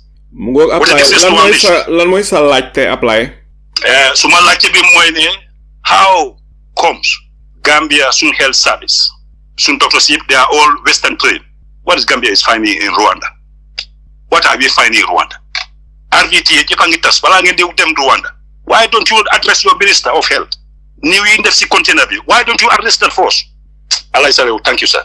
jërëjëf mu ngo bala honorable ba di tontu ma bëgg def disclaimer rek li apply doon wax noonu it doesn't really reflect the views of Freedom Radio fii duñ fi do tolerate saga although mun nañoo reframe sun words si much better waxuma ne apply ñara doon saga directly waaye mu ngi mention the word news so Freedom Radio mu ngi jël a disclaimer fii duñ fi do tolerate saga te du ken saga fi net to lo rek la bu wona wax. Go ahead, Honorable Molamin Ba nga tontu apply. Well, jërëjëf Mr. Njai, dégg naa Mr. Abdoulaye question am bi. ñun demuñ Rwanda dem jàngi ji health system déedéet. I made it very clear. We went to Rwanda for a benchmarking visit on their public sector service and also their health insurance system. This was the only thing that we went for and nothing else. Not to go there and see how their structures are being built or what they are doing apart from what we were assigned. And by the way, this was the Select Committee on Health, and it is mandated upon us to always make sure that whatever is put in place. Because for example, let me just give you Honorable Jawara, di nga mëna mute. Honorable Jawara, jekalil Honorable Mola member. Okay. A brief history about the health insurance scheme in the Gambia. In 2021, a law, an act of parliament was enacted in terms of having the Health Insurance Scheme Act in the Gambia, or the Health Insurance Scheme Authority in the Gambia. And this health insurance scheme, at the end of the day, all lum nguur bi gisoon mooy naka la moo jàppale ñoo xam ne den mag wala ñu ngi pension seen doole nekkut noonu jigéen yoo xam ne ñu ngi biir xale yoo xam ne they are less than 5 years old in this country naka leen na provide free and affordable access to healthcare services, especially primary healthcare. Li mu nekk lu am solo. Nguur bi am na good intention mu isi loolu. But soo ko isee tamit da nga war a am lu ñoo ooyee National Health Insurance Fund boo xam ne you should not expect any donor partner mu commencé la ko. As a nation, we must come up with a seed money, I call it. Boo xam ne we can use it to have what we call a pilot in terms of executing the entire process. As I am talking to you, 50% of the Gambian people have registered, not enrolled, registered as far as the National Health Insurance Scheme is concerned, because they have in their blue cards. But why should you be registered and not enrolled? Because it is not making or having any effect. Understanding the World Bank gave the Health Insurance Authority an amount bo xamne ñu ngi commencé one pilot bi Bunung Maternal, and it has yield dividend. Tay su fekkee ne Bunung Maternal Hospital is claiming ne As far as maternity is concerned, as far as delivery is concerned in this country, they are number one hospital, even more than Edward Francis Small Teaching Hospital in terms of live delivery. Because of land, you guys experience during the process of providing this access or available services, healthcare services to these pregnant women. So these are things we must understand as a nation. Let us not put sentiment in what we do if we really want to move this country. I will keep on making emphasis about this. If you want us to be on platforms to talk about everything, it is always important, because the thing is, if you blame someone and someone blames you, at the end of the day, it becomes a problem. And like I always believe, a problem that is not solved is still a problem. But a problem that is solved is no more a problem. It's not a matter of yes, I understand that we are all frustrated, including us. We are also very frustrated. But the fact of the matter is, we cannot give up. And we must understand this as a nation, as people in the Gambia, as people from the Gambia. We cannot give up. So at the end of the day, let us try by all means to make sure that we put in our collective actions, so that it will be impactful at the end of the day. Because we've been talking. As a nation, we've been talking. Then our best one. Why dara munuta change? The one last time is a platform B. Gambia, all what we believe in is we use spoon to move mountains. Get da ñu wax bu reuy. Way tamit di leen yegal ne ñun nekkuñ façon nit yoyu.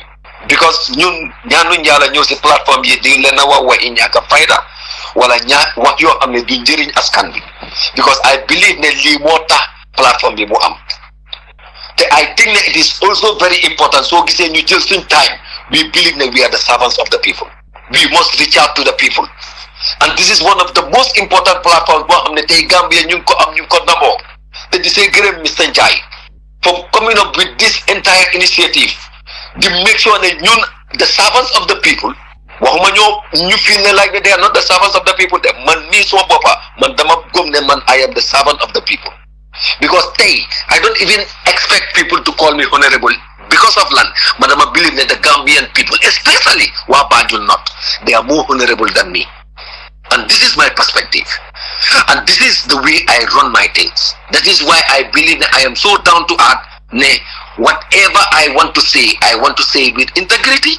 Because at the end of the day, them talk because I am expecting people to give accurate information, while I also expect myself to give accurate information to the public, because I owe it to each and every one of you. So this is what I also want to say, but I believe at the end of the day I was able to respond to Mr. Abdullah's question. Thank you. Jerejef Honorable Modou Lamine Ba, fim neka bala ma ñew ci buradi ba rek ma bëgg la laaj honorable gis na ne ci sa xalaat ñu fonkan ndaw ñi nga te wax nga ne pour Gambia nara dem kanam, pour Gambia muna move, muna develop, muna advance, ala fok ñu invest ci ndaw yi. Ndikte bo setlo dëkk yu nekk Europe yépp dëkk yu advance then invest a lot ci xalé yi dore ko from kindergarten ba university. Ndikte ñoom xamna ne amul ben dëkk bo xamne di nga jëm kanam fekk da nga jël xalé yi ak ndaw yi ak ndongo daara yi dal leen tegee boor tangham lu leen bo tangham lo ndaw yi rek comme niko olof waxee ku bey sa baane rek gub sa nar su boba li xew moy ëllëg sibir dineen am problème bu nu mëna régler fekkal la waral problème bi moy demba den tangham lu won ndaw yi tangham lu li nga xamne mom leen warona defal te defalu leen ko li nekkalu daw yaram fim nekk ci constitutional review commission bi sen constitution bi nga xamne mom leen indi te ñu ko oyé 2020 draft constitution den joxe recommendation jëmale ko ci ndongo daara yi ak xalé yi ne primary education ak secondary education dafa wara nekk free of charge ndaw yi waruna fay dara waaye ci 2024 draft constitution bi Adama Barrow indi te ñu tuddee ko constitution yi Adama Barrow di Adama Barrow constitution dafa génnee loolu limite ko wàññi ko dal di ne only basic education mooy li nekk free mu am nañu ko gisee ne lii dimbale wut ndaw yi joxul ndaw yi seeni ak seeni yëleef te lii dafa nekk lu daw yaram ne lii président bu Gambia mu ngay xalaatee nii honorable Ba lan mooy sa xalaat si lii. Mr. Njai ma ñëwaat once again pour wan la ne this current government under the leadership of Adama Barrow den nekk di expose seen boppa because benn dina la ko wax lii wone na ne the current government under the leadership of Adama Barrow doesn't understand that young people are the citadels of the society. They are the cream of the nation. They are the current and the future leaders of this country. They don't understand this, and they will never understand this.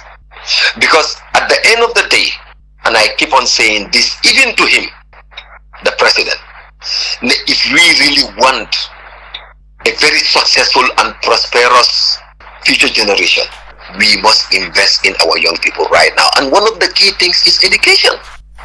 I will tell you, as a demographic dividend champion, understanding ways and means of harnessing demographic in any country, especially globally, one of the key tools is education.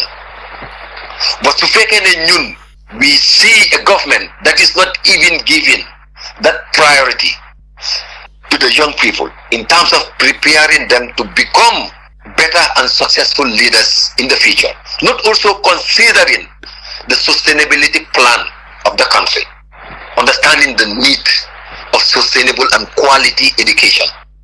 Fii rek la ñoo mujjee comme noo ko waxee rek 2020 draft bi it was there, 2024 draft bi mu nekk something else gisul loo ko fa te ñoom fu ñu am sax ñu ne primary education rek, senior secondary education or secondary education they get rid of it. Li mu ngi laa woon rek ne they don't even understand in terms of running this country. Te loolu tax ma wax fi ne this is a clear manifestation of intellectual dishonesty, because the intellectuals are the people that drafted this particular document. But at the same time, it is a clear manifestation of political dishonesty, because politicians in Yoko accept, first when a politician, I mean the president and his team, and want to put this come directly to the Gambian people, which we are not going to accept with due respect. So these are the things you have, to be honest. It is a very unfortunate moment, Mr. Njai, and the rest assured ne duñ musa taxaw di new law doole suñ ndaw yi, because tey we understand ne lum bon 70% of the Gambian population are young people, and lu si gën a métti mooy bi léegi Gambia nekkuñ di xool the 2050 agenda, understanding ne that when it soon the maybe aga 2050, that demographic dividend window will close. And when it closes, you will have the number of young people will be small, and the old or people that are above 35 will be more. Because us the young people are growing up now. But Lena Tamid Dinakowa, Dumalin blame in a sense they really don't understand the dynamics, because we have a population secretariat under the office of the vice president. How important that population office is. You don't even hear Gambians talking about it. That population office can even determine our budget as a nation, because we have seen it in other countries, and it is happening, especially in Senegal, our neighbors. They make good use of their population secretariat, understanding that this is the office that will determine how government will spend and what government will have in return. But how explicit we are in terms of understanding. And when you go to that office, you have very competent people working there. People that really understand the issue of demographic dividend. People that really understand the issue of population. But because the Gambian government is not listening to them. So this is something that we really have to consider as far as the entire situation is concerned. The manglena wane ngurbo hamne yange new law dole ndawi pare parel, parce que ndawi ñom tamit ñu fi jërëjëf honorable Modou Lamine Ba fi mu nekk ma dal di ñëw si Bura di ba Bura yaa ngi si biir. ay saa yu jërëjëf di nuyuwaat ñëpp dinaa indi question ci kii honorable Jawara. Same question nag similar question dinaa ko indi si honorable kii tamit honorable Ba, waaye dinaa njëkkee si honorable Jawara. Waaw honorable Jawara Alaaji kii sorry Ablaye Sagnan laajoon na la fii comme am na ku fi ñëwoon di wax ne 23 National Assembly members yi ñi nga xam ne ñoo daax ak 2020 draft constitution bi te leen jox mobile ak iPhone ak xaalis waaye yow wax nga ne loolu amul te yow bokk nga si ñi nga xam ne ñoom ñoo daaxoon 2020 draft constitution bi waaye am na yeneen information tamit yu génn si comme ñi nga xam ne comme yow NRP nga jógee ma indi ko foofu moom mooy ñu ne Sidi Njie daf dee ñëw si yéen di wax ak yéen saa yu biir ñëwee dafa mel ni seen décision bi ngeen war a jël Sidi Njie daf ko dee influence baatam daf si dee mën a taxaw bu baax because daf dee ñëw si yéen di leen waxal ne lii ngeen war a def te after jël ñu si ëppa loolu ngeen dee def dina leen prépare pour su leen nit ñi di wax loo leen di su leen nit ñi di criticize loo leen di wax te wax yi dee génna si yenn si wax yi gis naa ne yaa ngi ko fee wax comme Gambia prépare nguñ pour loolu lu nga xam ne loolu ñëpp xam nañ ne interest yi président lañ dee topp ak yooyu so ba pare dégg nañ tamit comme Sidi Njie gaa NRP yi daf leen dee traité di la wax ne soo defut lii amat ba dinañ ko daaxa so ma bëggoon laa laaj nga yow Sidi Njie mus naa ñëw si lifin bi su biir ñëwee mu ñëw wax ak yow su fekkee waxut ak yow ndax lan ngay gis Sidi Njie ne am na influence si yeneen MPP members yi nga yow gis nga loolu oo dégg nga ko bi ko am na MP bu ko fi wax fii si radio bi fii am na MP bu ko fi wax so maa laa laaj loolu yow honorable Jawar waaw jërëjëf Oncle Bura waaw te loolu man MP moo xam ne dafa mbaa trop waaye nag dinaa ñëw tudd sa lacce bi di gërëm nag suma oncle la Ablaye Sagnan xam naa xol bi boo bëgg a jot tuuti rek waaye nag ñun yéen kay fi de ñu def lu baax na nag lu bon waaye nag maanaam pour wàlla dee rek man moom may consent dina jàpp man bi Yusuf Sidi Njie honorable Modou Lamine Bah mu ngi fii moo xam ne si du ma jël suma bopp sax wala kuy xool parliamentary procedure am the most critical parliamentarian maa ngi si dara su fekkee man di maa influence from 1965 up to date there is no parliament who established a parliamentary inquiry si ma la commencé te tout man fekk man maay feeya moom am na lu ñuul waaye nag pour wala dina considéré bi ñu ñëwee and now am nga dangaa gis ne man ñu laa musa mel man nga doon loolu laa doon abadan nu ma dee xool bëti kenn am nga dans ce particular time oncle Abdoulaye Sagnan daf man laajte about the judicial remuneration bill mu ne we shouldn't allow it because deep in the draft constitution 2020 waaye nag Gambians naa fekkee ñu passing that law te loolu ma la wax dañ maa wax ne you not pass that law because su ko pass at the time now it's going to be a law but based on those reasons this one we rejected that one why next my first question to Malachi one gilan mo one ndax mani if those issues were moving forward in 2020 well but it can if that is still there man I will reject it totally man I will say my person now di nga mën a laal paat bi Bura laajte mbiri Sidi Njie ndax Sidi Njie daf leen di influence maa ngi ñëw dina aga mo la mu ngi ci interview mu ngi ci adresse ñu comme bu na was man nobody influence me man suma décision bu ma jël moo tax always dama ne I am representing the people of Lower Salem. This mic man maa ko moom kenn mënu ma influence moo la mis my witness he is there nga laaj ne ko daloon ko da cox mu la ci ko su ma ko bëggee la ci bu ngi fa man na def ko amal ba su ko bëggee naa ko elek man amal ko ma la nekk fodi so fi moom he so doing the right thing ko da am suñu problème man amal ba mu fu wax man si man suma man discipline of powers man musuma wax man suma liggéey si parlement billahi wala talay musuma toog mu indi ak man Sidi Njie man si ñaan ma waaw ci defal li ma defal wala bu la defee dama traité non man no traité ni kenn may ko man dama xool no ñëw man la xolé mun naam oncle Ablaye amul kuy waaye nag mo la min ñu waa di plus am sama la ko sa plus mo mu ci kanam Well, say to be honest, comme ni ko honorable Seni Jawara waxee man nag personally man nag honorable Seni duñ lay juboo wax diggante yàlla in parliament, and we always have reason why duñ lay juboo. Why, to be honest, I've never seen honorable Seni Njie muy influence somebody like Seni. dama lay gis yenn saay sax Seni la faa jóg di wax sax Seni Njie bëgg a intervene ma gis Seni nu moo reacté negatively towards him. But one can, you cannot influence what I am about to say or what I am saying in parliament. Allow me to say what I want to say because I am saying it on behalf of the people of Lower Salum.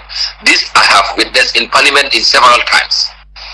So if the notion that this is happening in parliament, maybe it happened outside the chambers. But what I saw inside the chambers is Honorable Seni Jawara is somebody who is there to represent his people and not to be influenced by whatever somebody want to do within the chambers. Maybe the influence can come outside the chambers, but not in the chambers.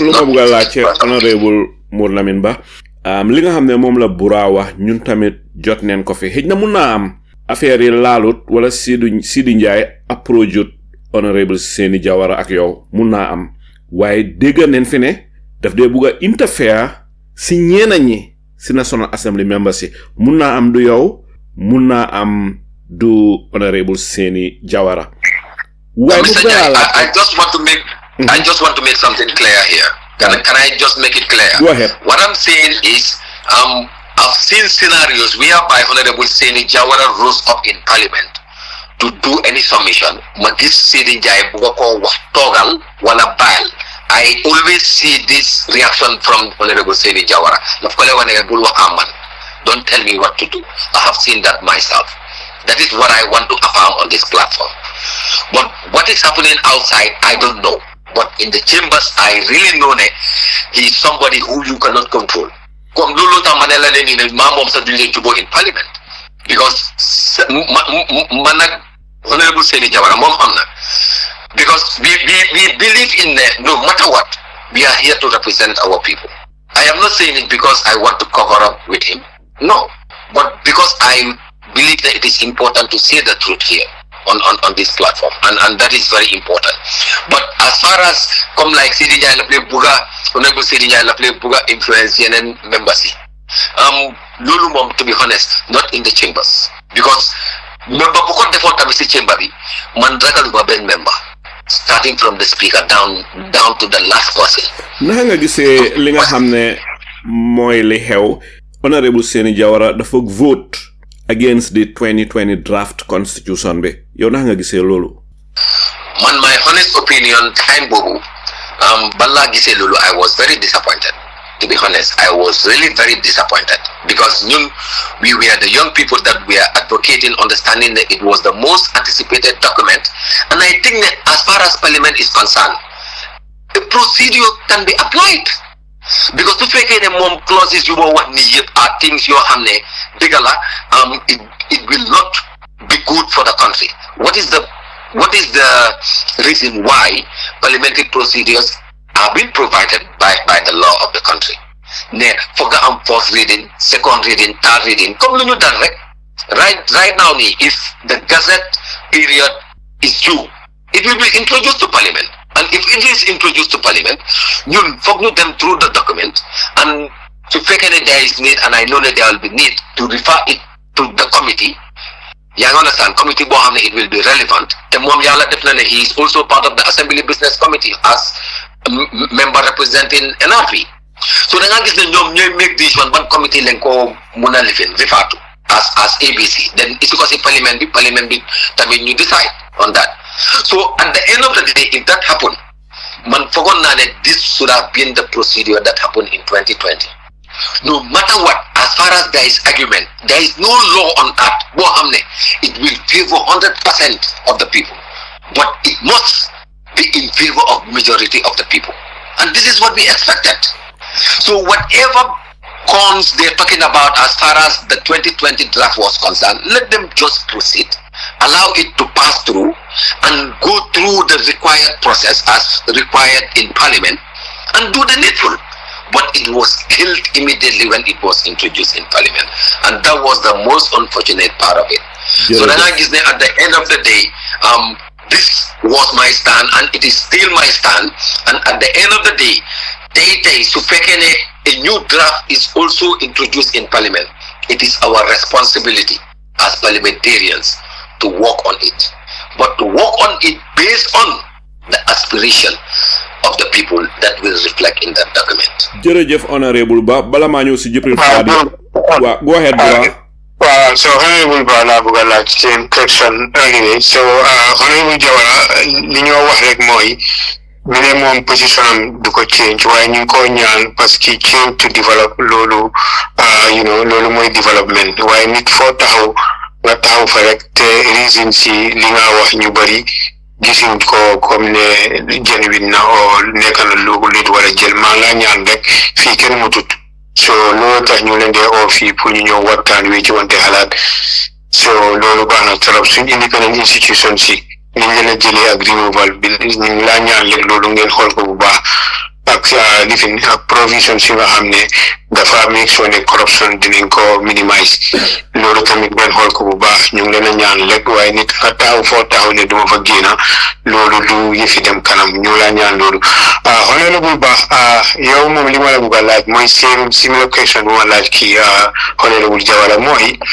right now comme yow UDP nga jógee so moo tax question bi dafa dem si comme UDP National Assembly members understand nañ ne Abdou Sow moom dem na Barrow jël na ko te liñ dégga ay xaalis lañ fa dégga te right now ñu ngi dégga ne Barrow mi ngi génne almost $150 million te ñu ne UDP la gën a teget waaw te dañ day gis ne ñeneen ñi dañoo wax lii after all ñu ñëw rek change automatically mel ni di ñoom so gis nañ taayere am na audio yu génn honorable Fatoumata Jawara ak APRC Notu Alliance ñu ngi yëguloo si about FGM bill bi bu mu nekkee bill noonu so pour seen position ak lu tax ñu ci ñu fa dégg ay xaalis te right now ay xaalis lañ nekk di dégga so yow lan nga ñu mun a wax si comme yow sa position si fi xaalis bi ñuy dégga ne ay 100 million or 150 million ba pare su fekkee loolu ngi am tamit because benn dem na de te ñu bari expect ne UDP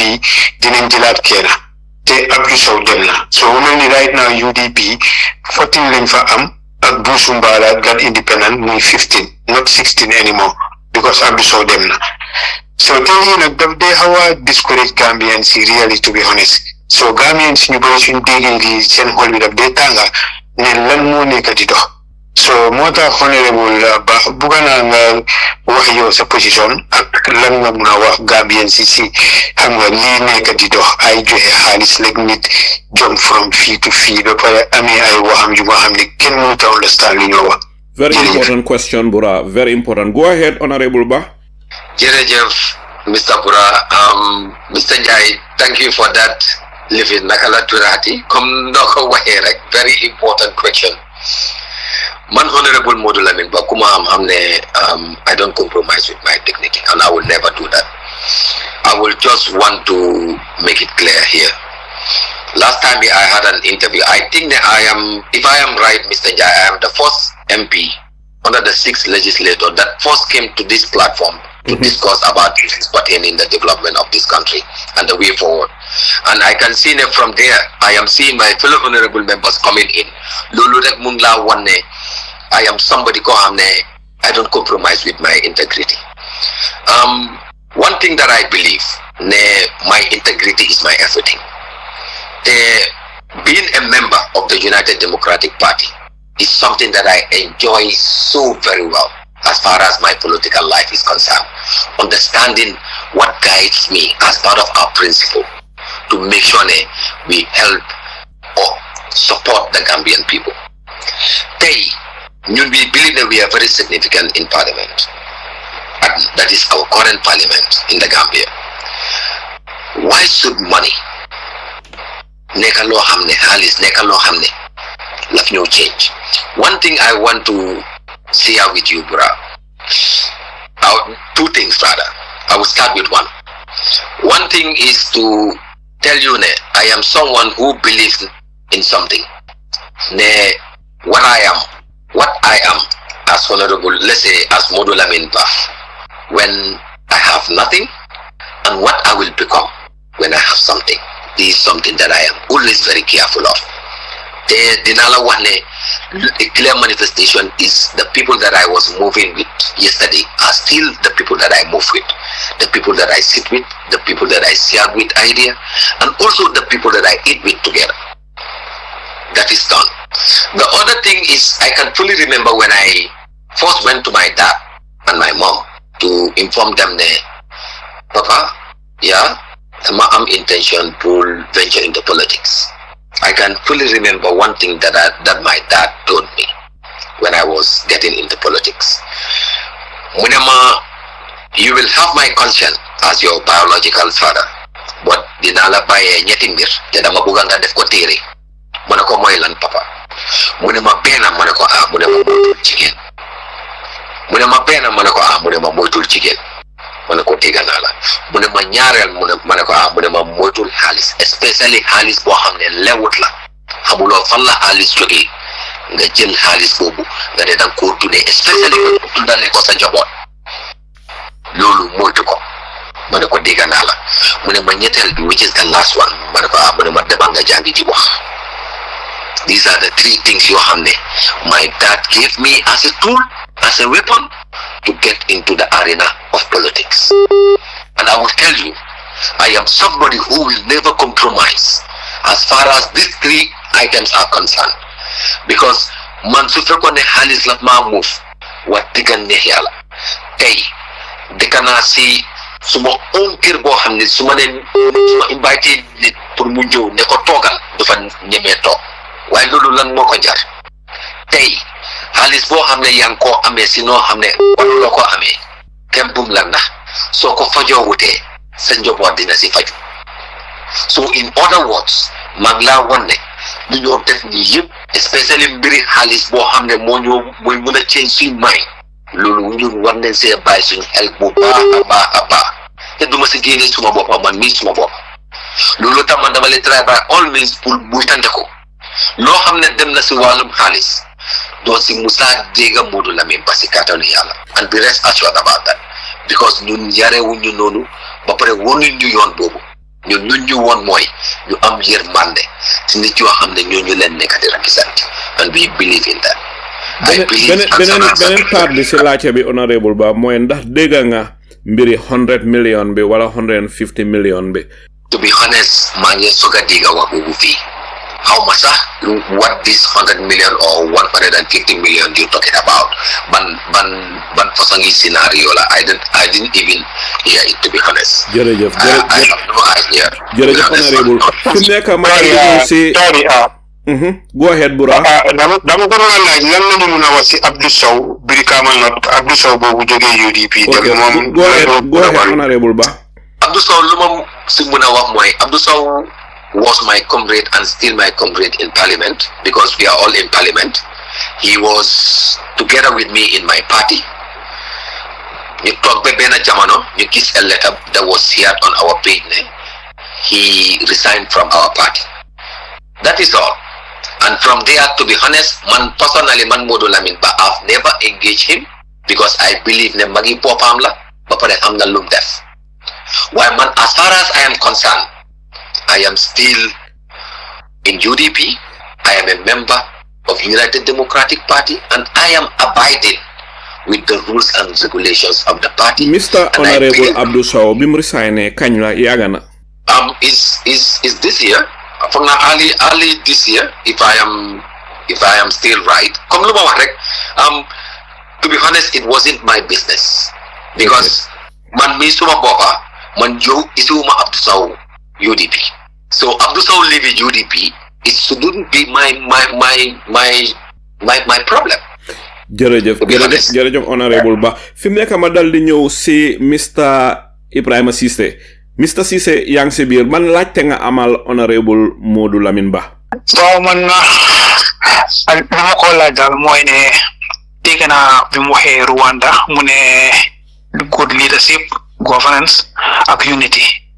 So man laaj ko ñun Gambia lana tax ñu njëkk a am Rwanda xam nga ok xaw ma ne ñu njëkk a am independent waaye ñoom dem nañ through a very dreadful thing like genocide which is more worse than was then civil war within short period ku nekk mun ngaa jël rek di rey sa bopp ak rey ku la neex nga rey so li tax ñun Gambia benn tey mënuñoo dem forward xam nga as a small country. Very important question. Jërëjëf Mr. Cissé mais comme respond honorable Ba mu nga tontu li Mr. Cissé wax. Jërëjëf Mr. Cissé, that is why sama dégloo bu baax si beginning bi ma ne there is need as far as Gambia is concerned to emulate country like Rwanda, even though ñu demun through a genocide te ñaanuñ ko yàlla sax, because these are 3 items or 3 ingredients or 3 tools yoo xam ne we can make good use of and move the country in a twinkle of an eye. Because Gambia, number one, Gambia is a very small country. Population wise, you see that our population is less than 3 million. If Rwanda can achieve what they can achieve in 30 years after their genocide, after they have experienced a very serious killing within themselves, I believe Gambia can do it in a very short time. Why yëpp lu ñu ko mën a jox mooy ñetti mbir yi mooy leadership, good governance and unity. jërëjëf honorable Mod Lamine Ba fi mu nekk ma dal di ñëw si Apply Sanyang bala maa ñëw si Jibril Apply yaa ngi si biir. Sorry Alay Salio, once more again maa ngi dellu si Mr. Jawara. Mr. Jawara, the Article 5, as far as you reject the draft constitution, Adama Barrow dafa erase Article 5 yep. Are you in support of that or not? Because Article 5 more spell out our institutions, the decency at regulations liñ put it forward, Civil Service Act bi loolu la ñu ñëw into being. Are you in support of Adama Barrow wiping our Article 5 away? Thank you, sir. Jërëjëf Apply. Go ahead, Honorable Jawara. Uncle Apply. This document is not belongs to Adama Barrow. This document at the very is quite different. This is a bill. The bill, it has to pass through a process. Now it's left of Parliament to determine to bring it back or not. You understand? But I have only one vote for me. Yeah, the first reading has to come, then where the AG will present the document to the clerk of the house. The first reading takes place. The second reading is where people debate the merits and the principle of the bill, because it's a bill now. You understand? From there, if we agree on there's a vote, then it's where we go to the committee of the whole house. So your fear will be captured back. Mungo Mr. Jawara la rek li apply la ci moy ndax yow da nga support li Adama Barrow génné di whole of chapter 5 ndax anda nga ci ndax andulo ci no problem la wani chapter 5 do mo gëné yépp so because we have many chapters there, you understand. Comme mom su ko génné it could be why not we are as representatives of the people. We have to bring it back to the drawing board, back to the draft constitution.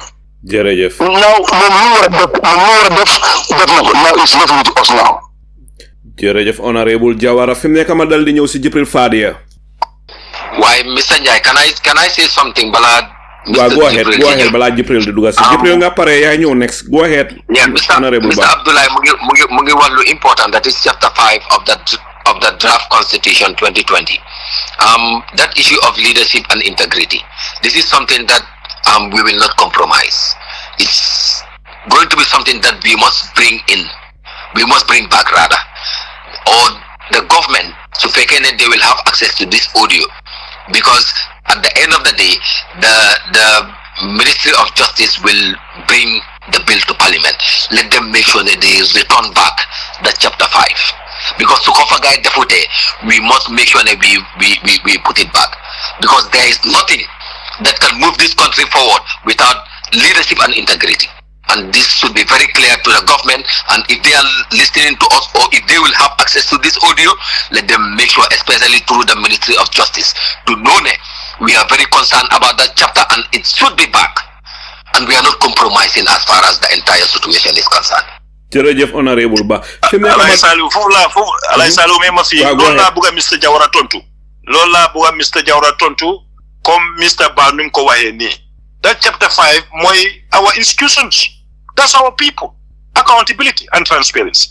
te Adama Barrow su defee lii mu jéene ak chapter 5 yëpp comme moom njuujaay yi mu def yëpp no commission will be facing and Adama Barrow is not above the law neither nobody as a citizen so Adama Barrow su defee lii loolu won na ñu Gambian si de Mr Jawara na gis boppam na gis réew mi na gis ne ñu moo represent na abandon NRP na abandon Ahmad Bah if at all Ahmad Bah is influencing him it's we the Gambians are paying him not Ahmad Bah no Adama Barrow so nañ gis Gambians lu ñoo joytu Adama Barrow lu moo def ni millions yi mu denca loolu la bëgg a demee Mr Bah lu mu ansani loolu laa bëgg a mun tam tontu jërëjëf apply fi mu nekk ma dal ñëw si Jibril Fall waa go ahead honorable Jawara go ahead yow waaw comme balum la wax is a process this is a bill Mohammed this is why section 100 of the constitution give him powers to legislate. You understand? These are when the separation of powers come in. We have executive, judiciary, and legislative. We have all right. Suppose go at Jigan Lola def. If they have all right, this process, any bill coming to Parliament, the committee of the whole house, we have to sit down and amend the name. You understand? Why if the executive doesn't do it, he has all right to do it. You understand? Our difference with them, they have the bill now at their disposal. I go to Parliament. You know what we're supposed to do when process la wall. Mohammed Lami through a process because more one there is a clause in the standing order that doesn't allow him to talk about any bills or any report that it was not tabled in Parliament. And this is not tabled in Parliament. He's talking about it. One. Two, let him also make you, there's a process in Parliament that we have to follow. You tell me now, we have to put it there. If now, I'm telling him today, we are coming back to this, interview. I'm telling him, the preconceived mind that I have for now, the party is going to reject it. Because we do not touch. They want it to become the way it was. And not putting the Molamina now, because now we are in interview now. This is the whole world that is listening to us. And you can see the trend of the voting patterns. You understand? If Molam doesn't tell you the process of the Parliament, I'll tell you. We are in a premise because we are to enlighten people.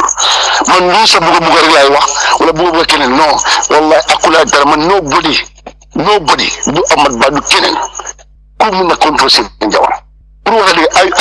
wish you ask people who is honorable sitting Jawara. Nobody is paying me. If people of Gambia are paying me, what man can do money take care of someone. This is why I feel like talking the way I want to talk with you. There's a process in Parliament, and this process, the due process has to be taken place. If a bill is coming to Parliament, it has to pass through a process. If Muhammad Lami is telling you this now, that process has to be taken place, or else we put it there. You get me right? So, but I'm telling him now, for him, they are stand for now. They are saying, do not touch. These two things now. Do not touch until remove vinegar. But I'm putting him, putting him like mom God now. And you see the pattern of the voting, because it's a big example on the FGM issue. FGM issue. Mohammed Sidar Mohammed Lami. Parliament, and he is the vice chairman of that committee. When he was sick, I know that in UK, if there is voting sensitive issues or important matter, people because them voting or associated why in Parliament is electoral voting or attack the virus or your voice between Banjul and how to call it and the Parliament is less than 5 minutes drive. But let me say he is sick, which I understood. But if he thought that he is in the interest of Gambian people, why is he not? The people of the United Democratic Party, there are people in Momolam, he is chairman of that committee. He is against it, the FGM issue. Why? Because of their meeting before the voting day.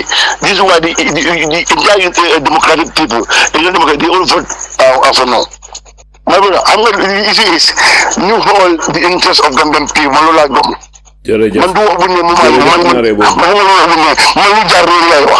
Thank you very much. jërëjëf honorable Jawara fi mu nekk ma dal di ñëw si Jibril Fadia. No, Mr. Jai, I think I need to clarify because I don't think Seni is understanding what is happening here.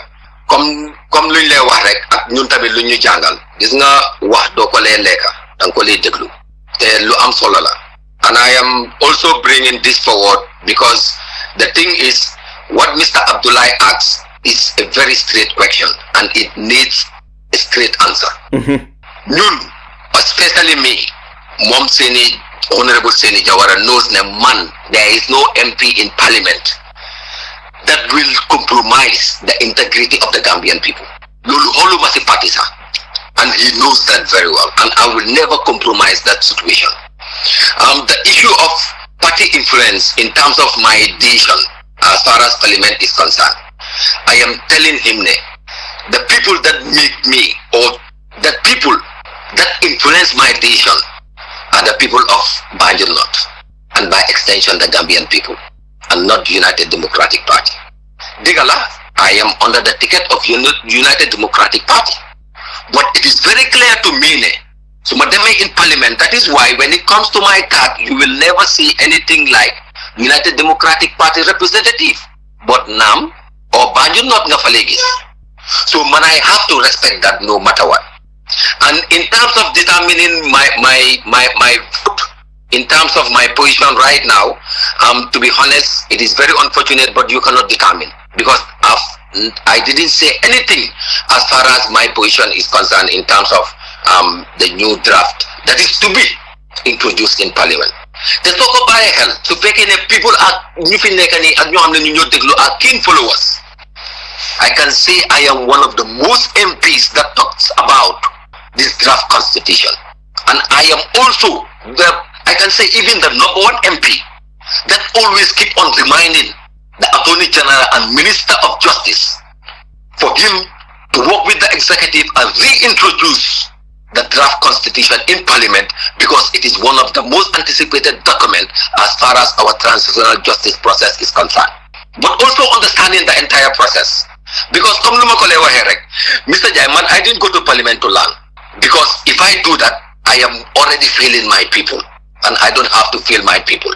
I am in Parliament to address the needs and the concerns of my people, and I should be able to answer things that I hear with my ears and answer accurately according to the way and manner it is asked. And this is the expectation of each and every one of us. Honesty and integrity is something that we will never compromise. And I think it is important. I am putting it to my comrade here, who is here with me, see platform B. Pour one kone, not deglu what Mr. Abdullahi asks, mu answer correctly, then we them round the bush or round the table, pull you with something. This is what I want to say. Thank you. Jërëjëf honorable ba fi mu nekk ñu dal di may rek honorable Seni Jawara moom itam mu respond xam naa du ñàkk am na lu mu bëgg a wax honorable Seni Jawara go ahead. Waaw su ma wax lu ma wax rek am na duñ ko mën a wax yëpp waaye will come back to this second and I want madame ñu ñëwaat back to this second pour ñu am interview after next 3 months inshallah rabbi comme li ma ko waxee rek man I don't joke with proceedings in Parliament comme li ma wax ne moo ko waxoon fii mu ne the constitution mooy di sign or doesn't allow him to talk about issues that is not at the disposal of the National Assembly, which I concur with him 100%. But the integrity of this, I have to call it, and that was Muzi Lalubari. I must have been problem. I come to my one like you know, if it doesn't billions don't go deaf, don't go deaf, sit the go. Mola didn't have the go. I'm not a parliament, parliament. So when small while, this problem. Why do I want money? You can influence me. Man, can you influence? Si lu mo wara def why not we allow the interview continue ñu am yeneen lacc bu ñew am problème dañu ñëwaat ci li wat inshallah rabbi jërëjëf honorable Jawara honorable Baf mun naa proceed to next question de. No, he has made it very clear. Man, come, my stand is what I said and I remain on that stand because knowing what I'm saying, I think it is always very important and my stand will never change on that. Thank you. Jërëjëf honorable Ba fi mu nekk ma dal ñëw si Jibril Fadia Jibril ñu ngi jégalu yàgg nga toog di xaarte go ahead. waaw tey moom da ngeen ma ate ñaaka waaye yàlla baax na li ngeen a puus yëpp people ñu ngi déglu bu baax a baax radio bi tey radio bu am credible la radio bi freedom is not for any party is fair and balanced honorable nekkul ne dañ la fi indi pour grill la pour persuade sa vote and nobody should be able sa magi boppa nga sa constituency ñoo la taana taxawal ci li nga taxaw even new constitution bi su ñëwatee saani leen ko si bus bi bu fekkee ne yow loolu nga believe te dafa war a nekk lu fair mooy ne dañ war a am opposition to the idea because maa ngi dégg am na fi morning naka lañ ko dee ooyee mooy kii Gomez programme am bi ñu ngi am ku ñoo ooyee Lamin Dabo moom itam am na lum ci wax Benjamin Roberts Lamin J Dabo waaw Lamin J Dabo am na lim ci wax Roberts tam am na lu su mu ne am access to those people also again honorable Jawara maa ngi laa comment bu baax a baax dat ne UDP ñoom dañ am benn policy moo nekk ne draft constitution dañ si génnee dara te bu fekkee ne loolu kon waruñ ci woon a yokka dara li Gambian people bi buga Alaaji Sali wax na ko sa starting bala woon nag waaw mu ne waruñ ci woon a yokka dara waruñ ci woon a wàññi dara sa starting bi li nit ñi buga waaye dañ ci inject lu bari loo xam ne Gambian people diñ ko nangu te ñoo xam ne President Adama Barrow 52% of the Gambian ñoo ko saanil su ñoo wax ne ñun lii lañ buga ñun ñan lañ because ñi nga xam ne ñoo saanil President Adama Barrow ñoo uppa suñ coalition bi ñoo uppa député bu fekkee ne dañoo wax naan lii dañ ko bugg a by force kenn mënu fee forcer kenn by force ku nekk sa vote nga am te ñun ñooy dem with the majority therefore dañoo seet what is in the best interest of the Gambia ñun ñëpp waaye kenn mënu fee wax wala nga mun a indi stratégie boo xam ne di nga mun a tax ba nit ñi pasu seen votes ñu ngi laa comment bu baax a baax waaye leena laa bëgg a laaj si affaire yi ñu bill bi gaay indi nii because bu fekkee ne président bi su fa nekkut ki nga xam ne moom moo war a succeed président bi bu fekkee ne 1997 constitution bi dafa joxe 90 days pour ñu dem elections lan moo war a tax ba loolu ñu war koo bàyyi war a indi nit koo xam ne comme let's say for instance su vice président bi wala assume power wala naka la majority leader I mean naka speaker of the house lan moo war a tax muy war a continuer taami président bi because loolu America la am waaye dañ dee elect vice président bu fekkee ne loolu la kon dafa war a am ne président bi dafa war a am vice président boo xam ne running mate laa nekka nga xam ne suñ ko voté kooku dina am right pour continuer ko waaye without which fooguloo ne loolu is not fair because nit ñi teguñ fa ko. Comme loo wax ne am nga soo demee section 62 of the 62, 63, 65 of the 1997 constitution. The fly one if that presidency is vacant, if the vice is not there, the speaker of the house will get before 90 days elapse. If this new bill that is coming in Parliament, Makufa is our mandatory one, we put it there.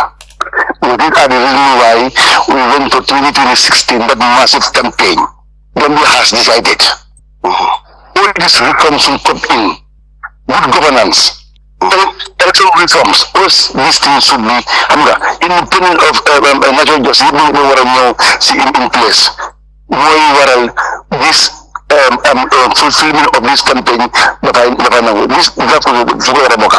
so if no is even us now, the parliamentarians, the people who are representing the masses of 2.8 million people, we know about 63 months or 58 months. We know about them. This is young, we can be due to this month.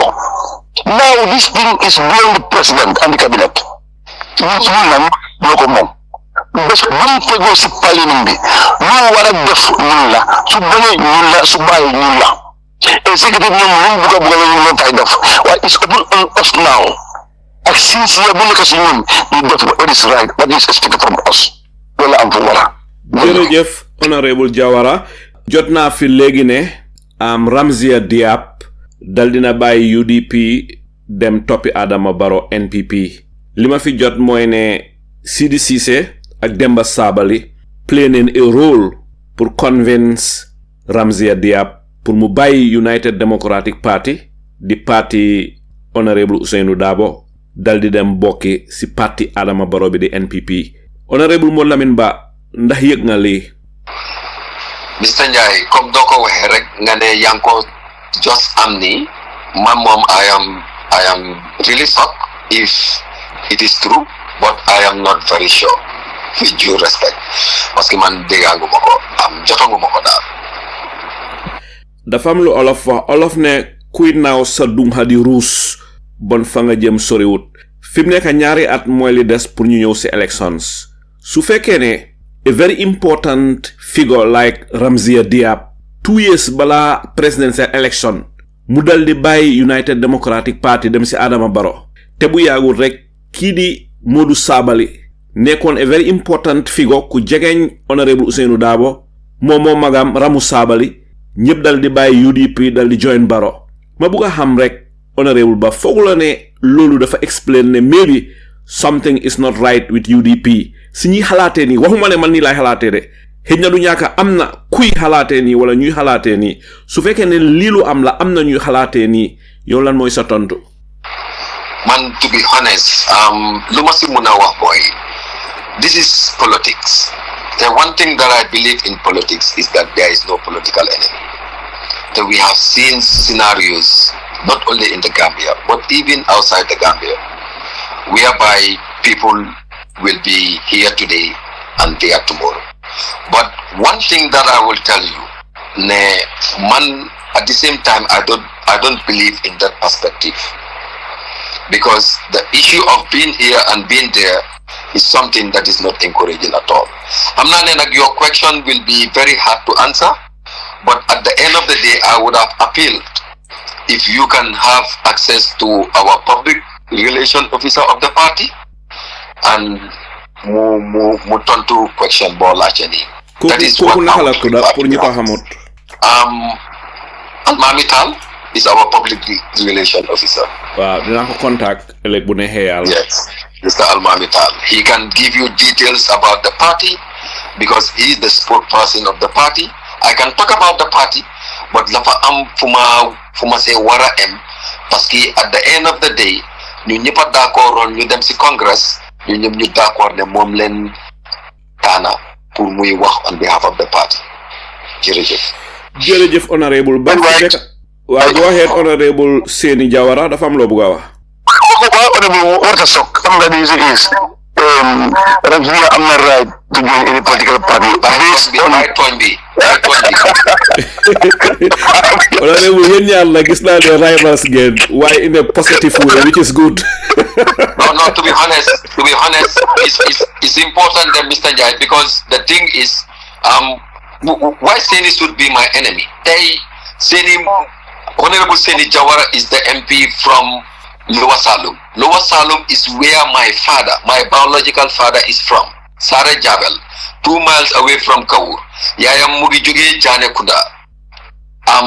Nifunyo nakalenko we Jambeli. So at the end of the day, Seni cannot be my enemy. But whatever we do, we must try by all means to put things in order. Because we are the servants of the people.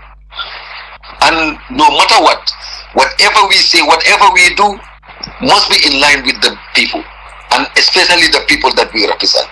So we cannot afford to allow people, to do anything. Bul worry si lolu sa. Jërëjëf honorable Ba. Motax gis nga politics nit ki soko understandé di nga xamné nono amuse. Mun ngeena uté ni ngeena xalaté. Mun na am sa seen xalaat bokkut. Mun na am issues yi nga xamne mom ngeena diilé ku nekk dafa am noko gisé. Way lolé yépp pour luy jëriñ réew mi la. Alla fokk xalaat yi uté, alla fokk member of parliament bi wax li, benen member of parliament wax leneen. Way lan motax xalaat yi dañ wara uté pour ñu tan ba sa gën dal di ko yóbbu. Te there is nothing like a bad member of parliament or a good member of parliament, because ñoom ñëpp ñun ñaa leen elect, they come there to do their best. Xanaa bam des ñi nga xam ne representun ñun ñi leen tànna ndikte mun nañoo wax ne National Assembly member boo gis li ñun ñi war a laajte ñun ñi leen war a laajte mooy ndax ñun ñi ko elect ñooñu laa represent ndax boppam laa represent ndax dafay represent yeneen interest groups yi waaye ba sa gën a correct warloo dem di represent sa boppa di seen mbuba yu rafet yoo sol wala angale yu rëy yooyu làkk foofa ñu ne xee moo mun a wax waaye yaa ngi represent interest yi ñun ñi nga xam ne ñooy ñi la elect yóbbu la fa man foog naa ne member of parliament National Assembly member bi nga xam ne la ko soxal lam jiital mooy interest yi ñun ñi nga xam ne ñoo ko elect kooku National Assembly member bu baax la waaye nag digga am na loo xam ne war naa tiital Gambian yi te lii nekk na lu doy waar li nekk na lu ragal lu ndigte ni dëkk bi mel ñun Gambien ñu ne dëkk bi doxut saa yu nekk ñu ngee dégg ne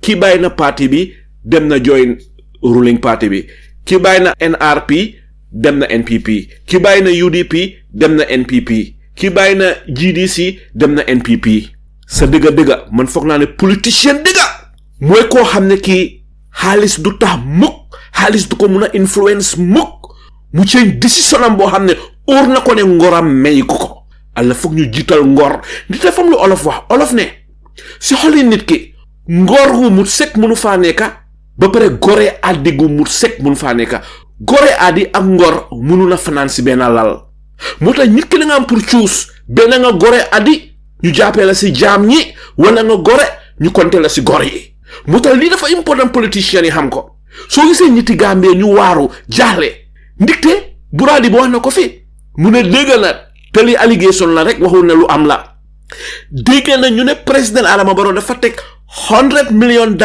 wala $150 million xam nga lu xaalis bu bari la de am na ay politiciens yoo xam ne boo jëloon tey 1 million jox leen ko pour ñu change seen décision dañu def ko waaye am na politiciens yoo xam ne boo jëloon 10 million jox leen ko den laa la jëntal sa 10 million booba ñoom ñu toppal leen gëm ñooñu mooy ñi nga xam ne duñ jaay seen ngor mukk because of xaalis ñi ñooy real politician ñi ñooy politician déggantaan man foofu laay dugasee rek si Buraadi ba waaw monsieur Ndiaye waaw go ahead honorable Jawara waaw am nga bigam réew la tam su boobal dama la ñu teg ko si yoon tam ñu def si débat trop kon moo la min tam man borom la moom crucial awam bi doomi Amat Bala Mohamed Lamin honorable Mohamed Lamin bañ moom doomi Amat Bala ni koy siyal muy awam bi waaw waaye boobu nag honorable Jawara it's a politics of personality foo naa ñu bàyyi the personal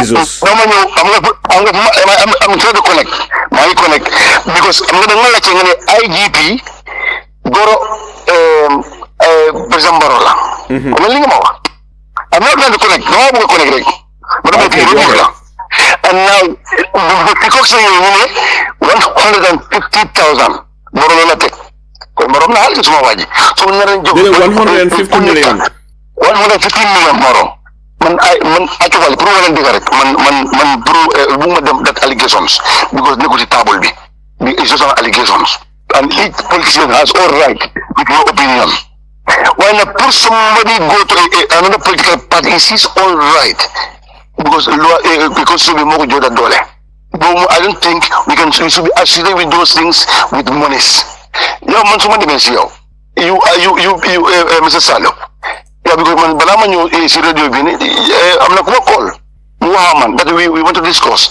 issues that we I accept awa su ma ko bëggoon du ma ñëw am na ñu bari su la waaye ñu ñëw du ñëw and Modou Lamine also or Modou Lamine also the same thing ñu ñëw bokk ndey ak bàyyi Gambia tu am na lu war a gis Gambia billahi suñu gisee loolu wallahi ay ñu bokka ñu ñëw fi bokka ko dem non ko nak gis bote bu dama ngi la as you say it suma waay mu ko gisee dara nak if do ko ofeni dam ko do ko ne suma goro rek la mu dama ko ni bi ko dama wane ba fi la joge ak mom sax wala sanga wala dama la wane dos millions sax nit yi ni ko do wax man gis na allegation na president Barrow billahi wala tala do ko def wallahi I don't know those people who went to him I know president Barrow no ko dama ko defend why I know him bari façon nit la yalla xam ci dara wallahi la azim waaye nag am nga nit ñu gisee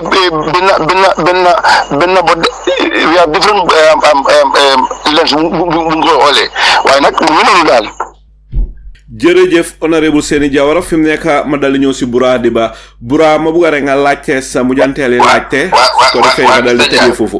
Okay, go ahead honorable Ba. Yeah, I'm sorry for the intervention. Why I believe that it is indeed very important. Why it's good that Tamiruanga saying this is not about personal politics. To be honest, I am not somebody ko hamne. Just to make it clear, man, there is one thing in me. Man, family before politics. This is what I believe in. But at the same time, when it comes to my political career, I want to make sure I put up that legacy. It is there for the interest of the people, of the Gambian people, and not my family. This should be very clear to each and every one of us. Because a clear manifestation, come nung kawahe, digala, suma papa amat, du suma gorode, suma papa amat ba, digana nyo kafi neka dimension, but the thing is, it has nothing to do with me in a sense that is how they think. But man, at the level of my family, I will never compromise with my family issue. But when it comes to the politics that I am part of, that is to address the needs and the concerns of the Gambian people, to Masi whole but even family, I will do my work as prescribed, and I will make sure that I do it to the fullest, and that is exactly what I'm doing. So I am also informing Smogoro, the Honorable Seni Jawara, no amount of family influence can make me do otherwise, especially putting the Gambian people into a detrimental situation. And be rest assured of that, because if that was the case, day I am NPP member or NRP member, but Alhamdulillah, I am United Democratic Party member. Jërëjëf honorable Ba yow nak yow ya honorable Seni Jawara foog naa ne leen utal football team wala ñu yóbbu leen Independence Stadiums ko defee ngeen race ñu seet kan mooy raw waaye nag ndeysaan li waral waxtaan yëpp mooy Gambia rek loolu la yéen you are not enemies. Why you are politician? So what you? Wow, you are not enemies. I agree 100%. That soko gise comme luma la waxe ne mom la jena ñaka juboyal ci parlement bi wa at the same time mom la jena juboyal wax deug parce que lu bari mom lay mëna wax ak mom xamna lu may wax way xam nga comme nuñ ko waxe fi platform la te ñun at our family level we say whatever we want to say and what they gonna hear.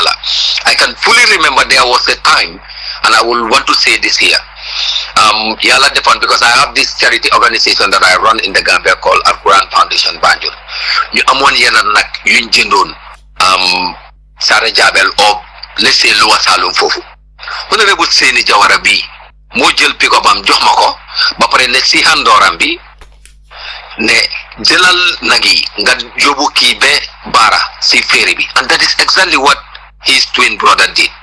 So yow kula defal lolu waru loko muna faté ci dara te amul ben time bo xamné mutama disrespect bo xamné suma ko gisaté ci place du mako muna o muna ñu xulo légui ni next minute bi nga melni comme né ñun joté wuñ sa.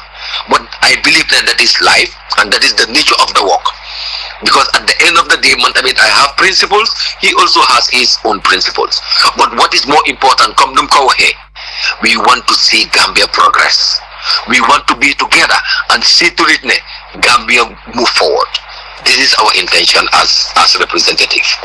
Jërëjëf honorable Ba, politics ni la wara demee nga xamne bo lante ci platform ku nekk wax li nga xamne moy sa idea.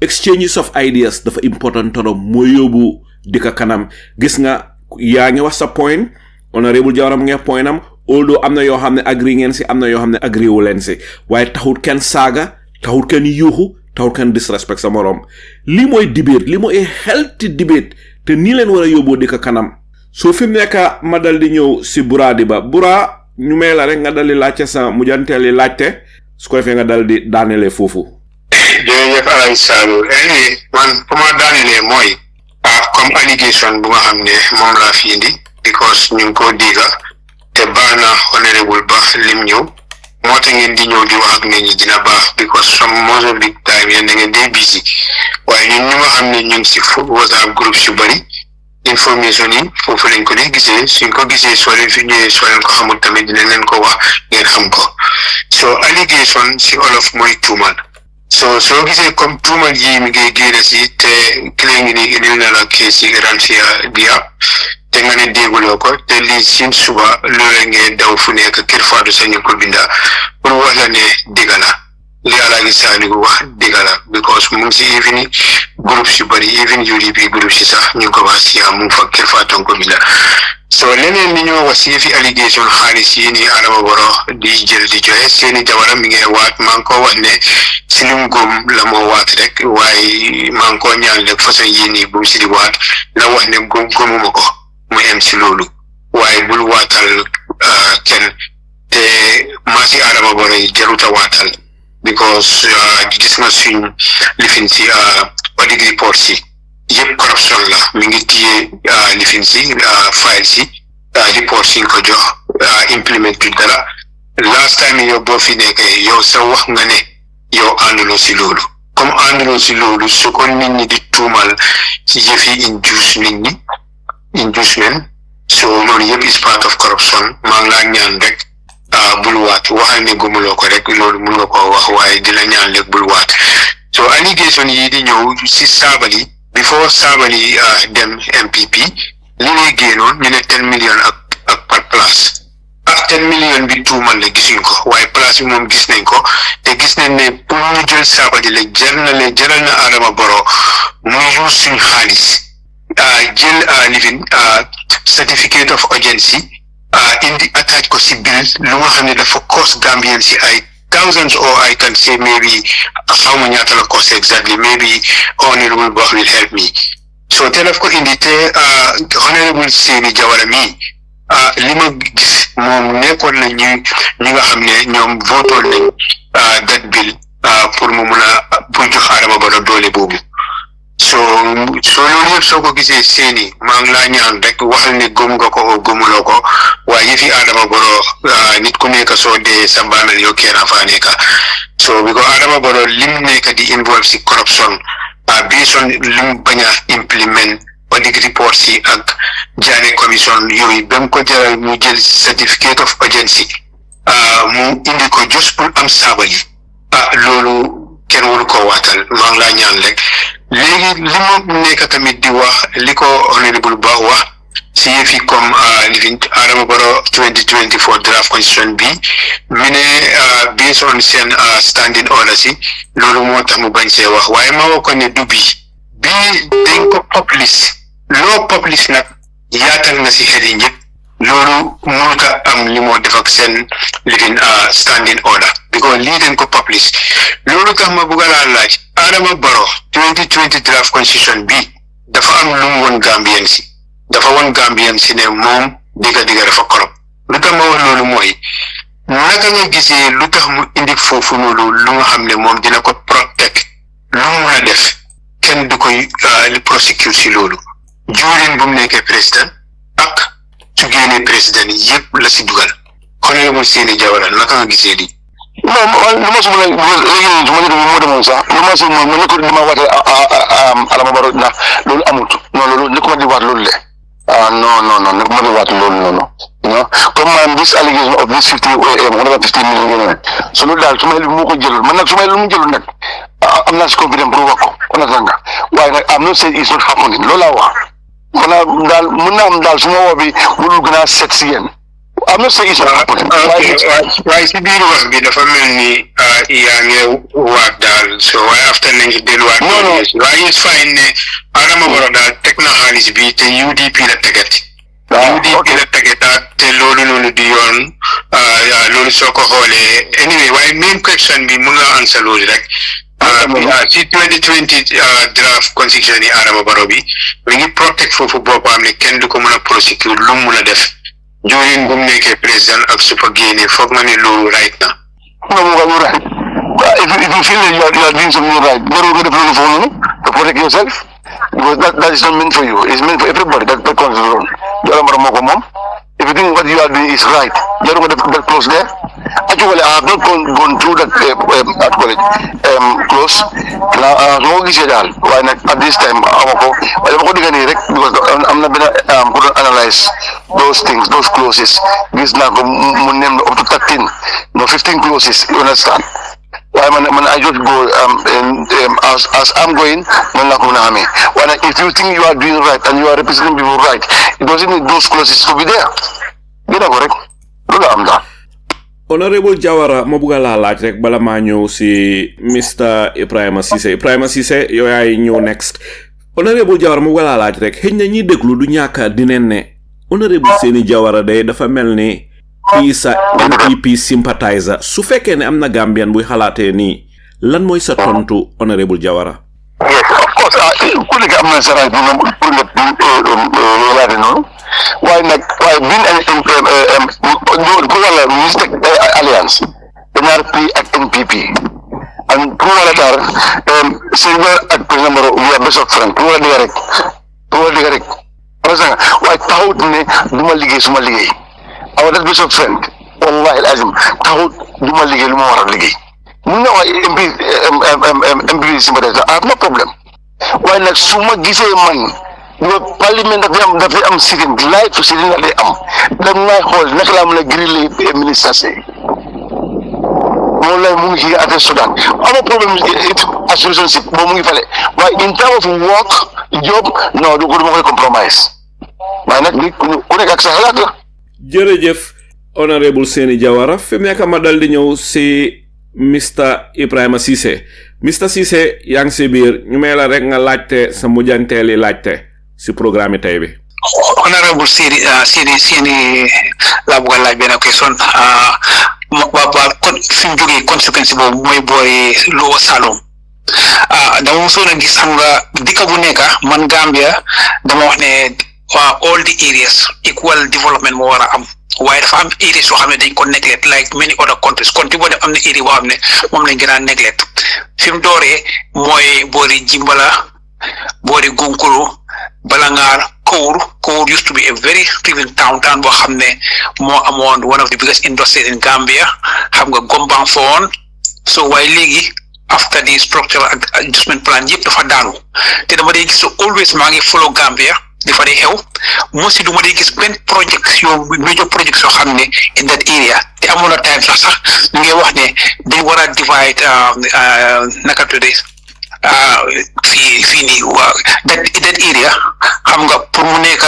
ñaari lifin mu nekk the 6th region of the Gambia xam ne foofu noonu war a nekk xam nga governor nekk fa so di nga gis ne foofu noonu yaa ngi gis ne it was a very important trading town Gombe fa la nekkoon xam nga Sénégalais fa ñaan not very far from naka tuuti Kaffrine nga xam ne it's very important fu yoon yëpp jagal na yoon yooyu so di nga gis ne léegi Gambie ma gis ñooy defal président bu toog rek moom iréem la rek gën a focus yëpp léegi digga LRR ñu fay di war bu baax a baax waaye maa ngi gis ne ñoom maa ngi diggoon Port Authority seen benn report ifin sax maa ngi bëggoon a bind report seen leen ko waaye amoo seen adresse di wax ne xam nga dañ wax ne dañ war a am new port time Jawara waxoon nañ ne kaw biir Gom ñu ngi am infrastructure bi foofu lañ fa doon def second port bi because it's very near to Kaffrine nga xam ne di nga connect to Mali so di nga gis ne waaye ñoom ñuy wax ne dañ ko bëgg a def base soo ko defee base dama leen bëgg a wax ne dara gis nga Ocean Going Line si jógee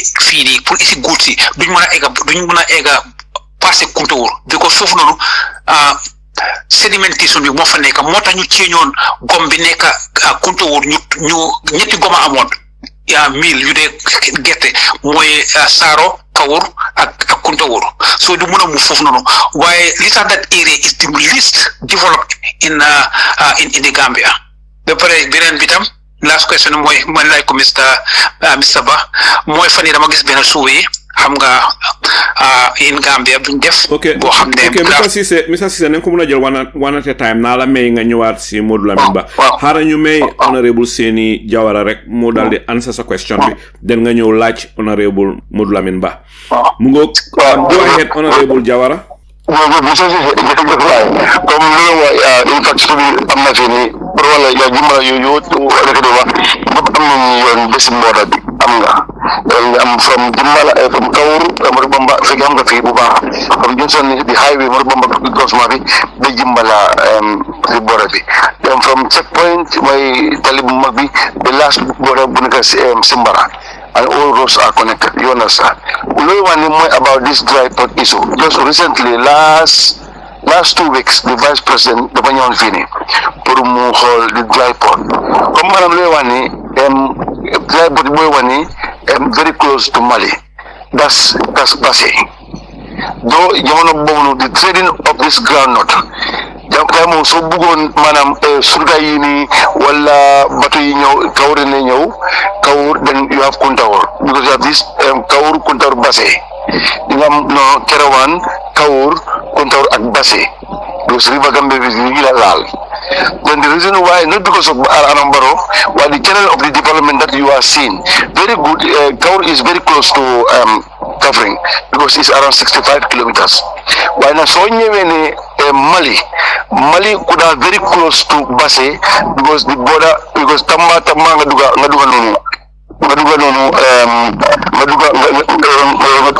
because ngagis ne Basse border bi ak Mali is only more than 100 and something kilometers. I around that means Basse is very close to Mali than Kaur. Kaur is very close to Casamas ak this surrounding village my covering Kaulak you know. Why not Yakarna as development going the new development dry port my Kaurbi. So that Kumlowani CR and not on south, putting the market ko. But you talk of CR not on south, Kaur is fall in CR and north. The one don't go to the Mopam. Understand?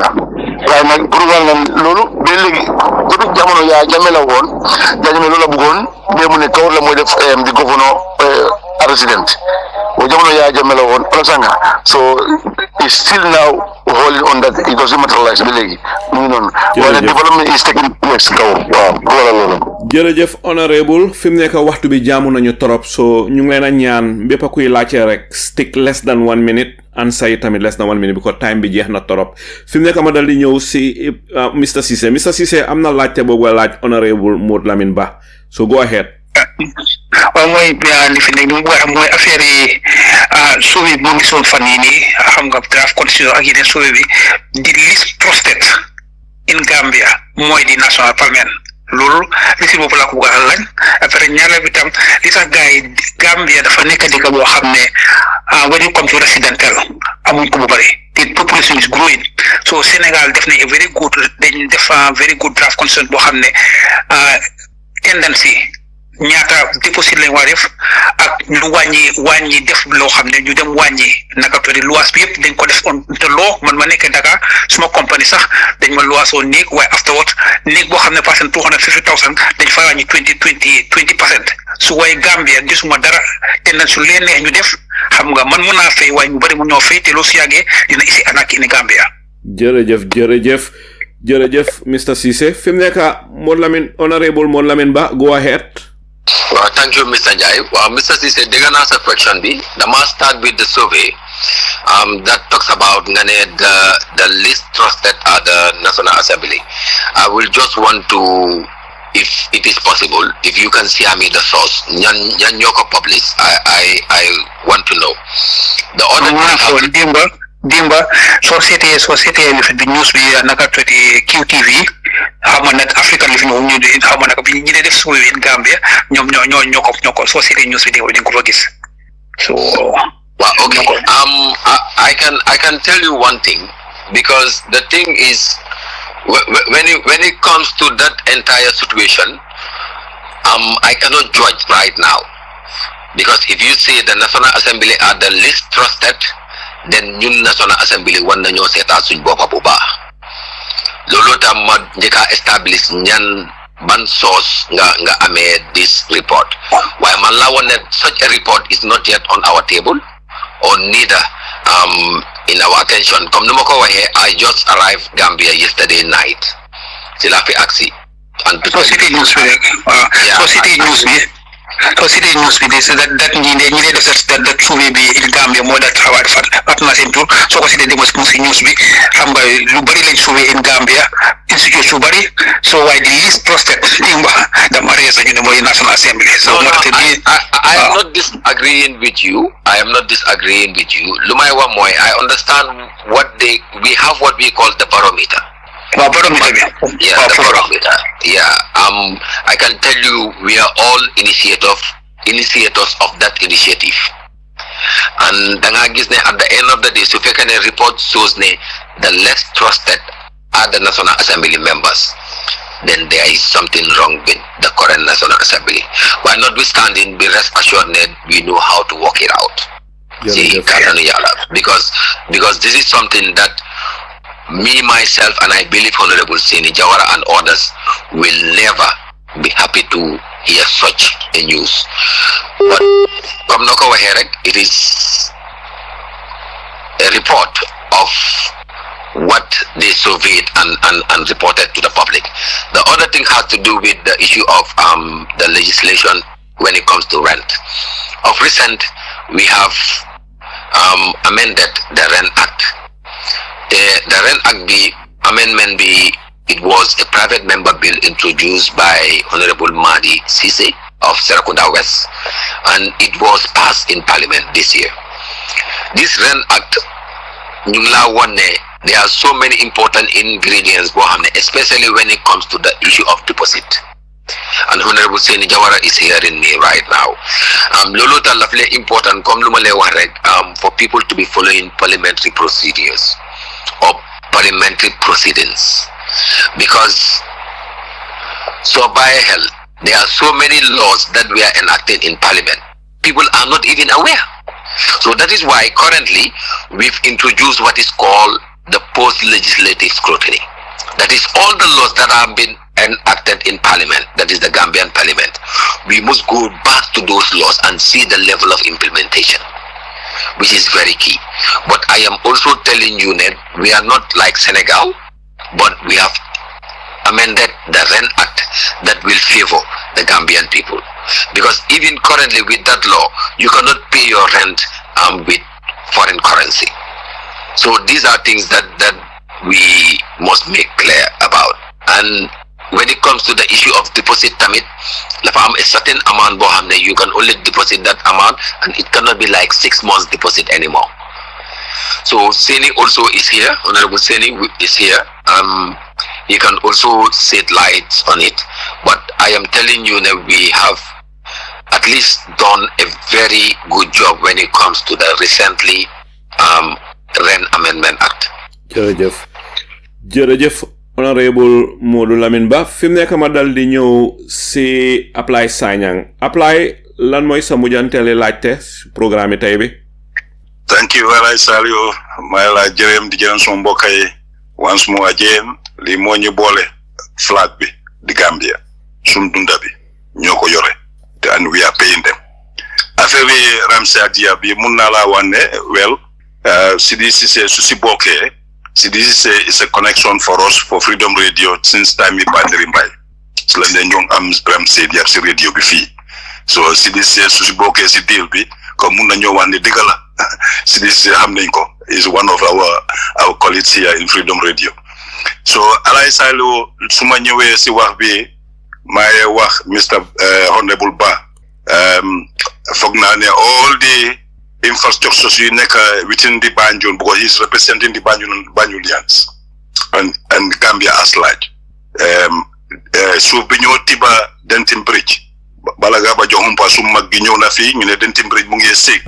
It is that Banjul City Council ñu ngi am fund out of that operation, or the Geology Department la leen dee jox City Banjul City Council ba mënuñoo control loolu. Something is affecting our people in the near future. Aj bi tamit yaa ngi wax ne di nga investigate aj bi management bi ñu na ko yore. Can you tell us an information about that? Alay Salo mun la may MF may jërëm suma mbokk yi for their wonderful job, but su ñëwee face Gambians we have to scrutinize them pour ñu ñoom tam seen taxawaay ak lu ñoo liggéey suñu gannaaw pour ñu yëg ko. Gambia GRTS war dañoo indi parliamentary sitting si on air pour doomi réew yi dégg ko loolu moo war nekk suñu national radio and TV most of their programs alay salu maaye wasalaamu aleykum wa rahmatullah thank you all jërëjëf Ablaye Sagnang Ablaye ñu ngi lay gërëm di la sant si sa waxtu di la gërëm di la sant si sa laaj tey ak lépp loo xam ne seedoo nga ko askan bi fii the Banjul the mining why dama commencé fu mujjee about the arch NCAC that is the National Council for Arts and Culture are the ones managing the arch for your information. When it comes to the issue of the sand mining in the city of Banjul, another sad situation. But I will also prefer, in terms of whether council is getting something from it, I will be very much informative in terms of letting you know if you can invite the city council to come and respond to that, because the Banjul City Council will be the right people to respond to that question, whether they are getting something out of it or whether anything is being paid to the city council, which I am also expecting that it should be the situation, but I don't know and I cannot tell. The other thing is the situation when it comes to the Denton Bridge. The Denton Bridge, not only about the sand mining, but the Denton Bridge is due for rehabilitation, because I've made my own investigation and it's still ongoing, to be honest, because these are facts that I really want to put on the table and nobody will say no to those information, and meaning I must take my time before doing that. So that is why we are on it right now. The guarantee that was given in terms of rehabilitating the Denton Bridge has due and even passed, according to surveyors and also engineers that we are here and also still here. So the sand mining nekana lo hamne tamit so by hell, there is a lot to be done, and that lot to be done is collectively we must come together, because one thing that I will always say, man, I will never encourage sand mining, especially where it is right now in Banjul, because we are at risk as a city. And I always say this, we must understand that no matter what, we must protect the city of Banjul. But how many of us are willing to? And I think it is no more about asking question or answering question, but it's about acting as far as the entire situation is concerned. Because today, if Banjul sings, it's everybody who sings, because Banjul is our capital city. Thank you. jërëjëf honorable Modou Lamine ba fi mu nekk ma dal di ñëw si Jibril ana fan ngay tàggatoo askan bi si programme tey bi. waaw jërëjëf di sant honorable Ba di sant honorable Jawara di leen compliment bu baax a baax te liñ fi wax kontaan naa ci liggéey wax ne is a very important platform right now in the Gambia, so loolu dañ ko war a nooco ñu treat them with respect as usual. Te loolu moom we promise to do that. Ñu gën a am more people ñu ñëw ñu discuss about the country, agree to disagree. At the end of the day ñun ñëpp Gambia lañ gis bëgga lu sotti loo xam ne loolu moo njëriñ Gambian si yëpp. Di leen sant di leen gërëm rek ci waxtaan bi, because time bi dem na rek ma am foofu. Jërëjëf Jibril Fadia. Jibril yow itam ñu ngi lay gërëm di la santa si sa waxtu a lépp loo xam ne seedoo nga ko fi askan bi. àddina nii la war a demee buñ toogee nekk ay doomi réew yoo xam ne dañ jiital Gambia gis Gambia bugga sunu réew, bon sa dëgga war nañoo waxtaan si njekkin ak respect, jox nit ku nekk sa cër, te cër bu rafet nag boo xam ne moom nga di saaf. ñëpp leen war a jox cër. loolu mooy leen fas yéene pour toppa, loolu mooy leen fas yéene pour def fii si Freedom Radio. mbépp ku fi ñëw dina la jox sa cër ba mat sekk, jox la sa wàccuwaay ba mat sekk. fii duñ fi saaga kenn, duñ fi xas kenn. fii liñ fi def mooy waxtaan. su demee ba nga xam ne waxtaan ji dal dina jeex, ñu jël jébbal ko Gambian yi. man mi moderate programme bi nekku ne man maay di saan maay di George, déedéet. panélistes yi nekku ne ñooy di George. Gambian yi ñoom ñooy àttekat yi. moo tax waxtaan ji bu jeexee rek dañuy ëmba yépp ne Gambian yi ñu ne ñu leen seen programme ngok bu leen ngeen sànni si géej gi bu leen ngeen waxtaanee waaye am naa yaakaar ne Gambia ni ñu am fula ak fayda leen di leen ko waxtaanee fi mu nekk ma dal di may honorable Seni Jawara honorable Jawara fan ngay tàggatoo askan bi waaw di nuyu sama honorable member Mourou Lamine Ba di nuyu yow Salif amene sa xelaat ak sa mébét pour nga dem si kanam ak all panelists yi fi nekk yëpp maanaam ñun nag ay ndaw leen teg si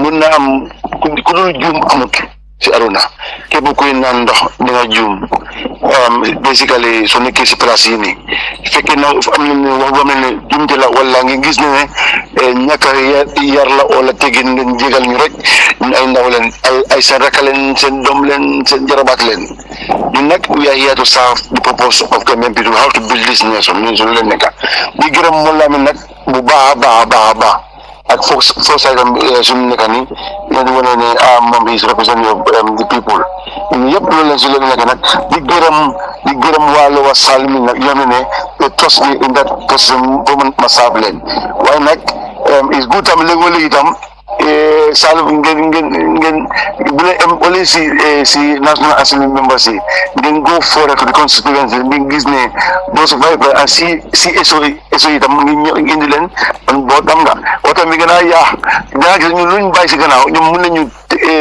li ngeen war a def yaa gis nañu dañ koy def wala di leen gërëm di leen sant di gërëm Gambia yëpp diaspora ñu nekk fii yëpp di leen gërëm di leen sant wane nañu ay ndaw leen rek maanaam suñu mistake bu lañu teg ñu xam ne ñu yaa perfect people ay ndaw leen di leen gërëm di leen sant nag wa asalaamaaleykum wa rahmatullahi taala wa barakatu jërëjëf honorable Seni Jawara maa ngi lay gërëm si sa waxtu di la gërëmati di la santa si lépp loo xam ne séddoo nga ko askan bi fi mu nekk ma dal di mujjee si honorable Modou Lamine Ba mi nga xam ne mooy sun special guest tey moom mooy sun gan honorable Ba ma bugg a xam rek ana fan ngay tàggatoo askan bi si programme tey bi jërëjëf Mr. Jai once again di gërëm képp koo xam ne yaa ngi si plateforme bi tey di jiital gërëm bi nag si suma comrade suma MP di honorable Seni Jawara comme num ko waxee we are all together in this because platform bi la am solo te always maa ngi commencé di ko waxtaan ak suma nit yi ma ne leen ne lu jëm si wàllum Freedom Radio send coverage you guys di def or interviews you guys di def on high personal people in the country at coffee time tamit that is Mr. Peter Gomez suma uncle these platforms can change the dynamics as far as our transitional justice process is concerned. That is, so we are listening to the people and also to them on those platforms. Because, come Noko Waherek, these platforms are not meant to destroy the country. These platforms are meant to solve the problem that we are faced with as a nation. And to be honest, this is how you can help as far as media coverage is concerned. Because they, what they can man mi suma bopa duma la ne dama am xaalis bu ma laa fay pour nga isi ma si plateforme bi keneen ak keneen tamit noonu yaa ngi ko def because of what love for country and this should be the thing that all of us should always put at the back of our mind and even in front of our eyes to see to it that Gambia is where it should be tomorrow.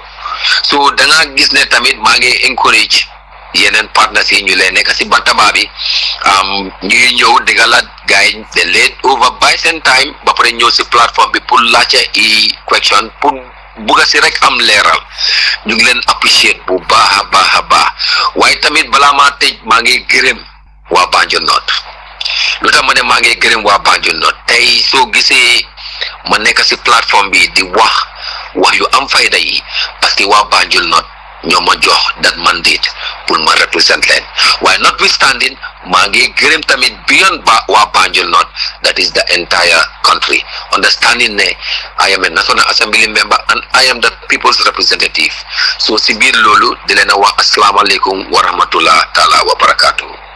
jërëjëf honorable Modou Lamine Ba honorable ñu ngi lay gërëm di la sant bu baax a baax sa waxtu da nga tukki woon dem sa dëkk bi ñuy ooyee Rwanda dem nga egsi Banjul te xam naa ne wax dëgg bantey dalaguloo ba ma laa oo sa njëlbeen ba mu ngi fekk yaa ngi si moto jógee si béréb egaaguloo woon kër waa nga yaakamte ega kër lool pour dal di ñëw si radio bi comme ni nga ko waxee sa njëlbeen ba bu freedom ootee nekku ne man maa la oo askan bi ñoo la oo mo ndoog laajte yin fi laajte yépp nekku na ñun ñooy laajte ñi la laaj yépp yow yaa honorable Jawara ñu ngi ko laajte si turi Gambian yi yépp ni te yéen xam ngeen ne Gambian yi ngeen a liggéeyal ñu ko rafetlu nag set ngeen exemple bu baax boo xam ne foog naa ne seen collègue si nekk si néegi député bi su leen déggee lu na leen encourage ñoom itam ñu génn si di waxtaan askan bi mënoon ngeen a wax ne déedéet du dem freedom du dem si radio bi ñu ñëw grill di ñu laaj te ñun ñëpp xam ne laajte neexut am na laajte yu neex am na laajte yu métti loolu yëpp xam ngeen ko bala ngeen a ñëw fii waaye Gambia ak respect bi ngeen respect seen nit ñi tax ngeen ñëw dékku laajte yu bari mel ni rek dañ leen teg on the dock in a courthouse di leen question xëy na dafa mel ni tey buraadi ba wala apply ñoom ñooy di chief prosecutor te laajte yi neexun waaye yooyu yëpp ngeen dékku ko si yar ak teggin ak xam-xam gu nàcca man day yaakaar naa ne ñii liggéey si néegi député ak député yépp buñ jàngee si nit ku mel ni honorable Modou Lamine Ba ak honorable Seni Jawara ni ngeen koy defee di ñëw di waxtaan di engage askan bi engage radio bi ak media bi man defe naa ne lu bare mun naa wécceeku si Gambia set ngeen exemple bu baax maa ngi koy rafetlu ba fi rafetlu mbokk yi lu neex nag du doy xanaa dañu koy dog rek dal di dem ba beneen yoon duma def ludut dal di ëmbal lépp loo xam ne waxtaanee neen ko fii dal di leen ko jébal dal di bàyyi waxtaan ji mu dal di continuer si seeni xel yéen Gambian yi yéen nit ñi yéen ay àttekat yi nga xam ne yéen ay àtte lépp loo xam ne waxtaanee neen ko fii lépp loo xam ne su ñaari honorable yi di honorable Modou Lamine Ba ak honorable Seni Jawara waxtaanee neen ko fii di leen ñaanal wérgu yaram ak jàmm ju mut sekk seeni mbokka Saliyu Njaay te yal na yërmande bi yàlla continuer wàcca si ndem si yàlla Pa Nderi Mbay salaamu aleykum wa rahmatullahi wa barakaatu waahiru daawaana an alhamdulillahi rabbil alamin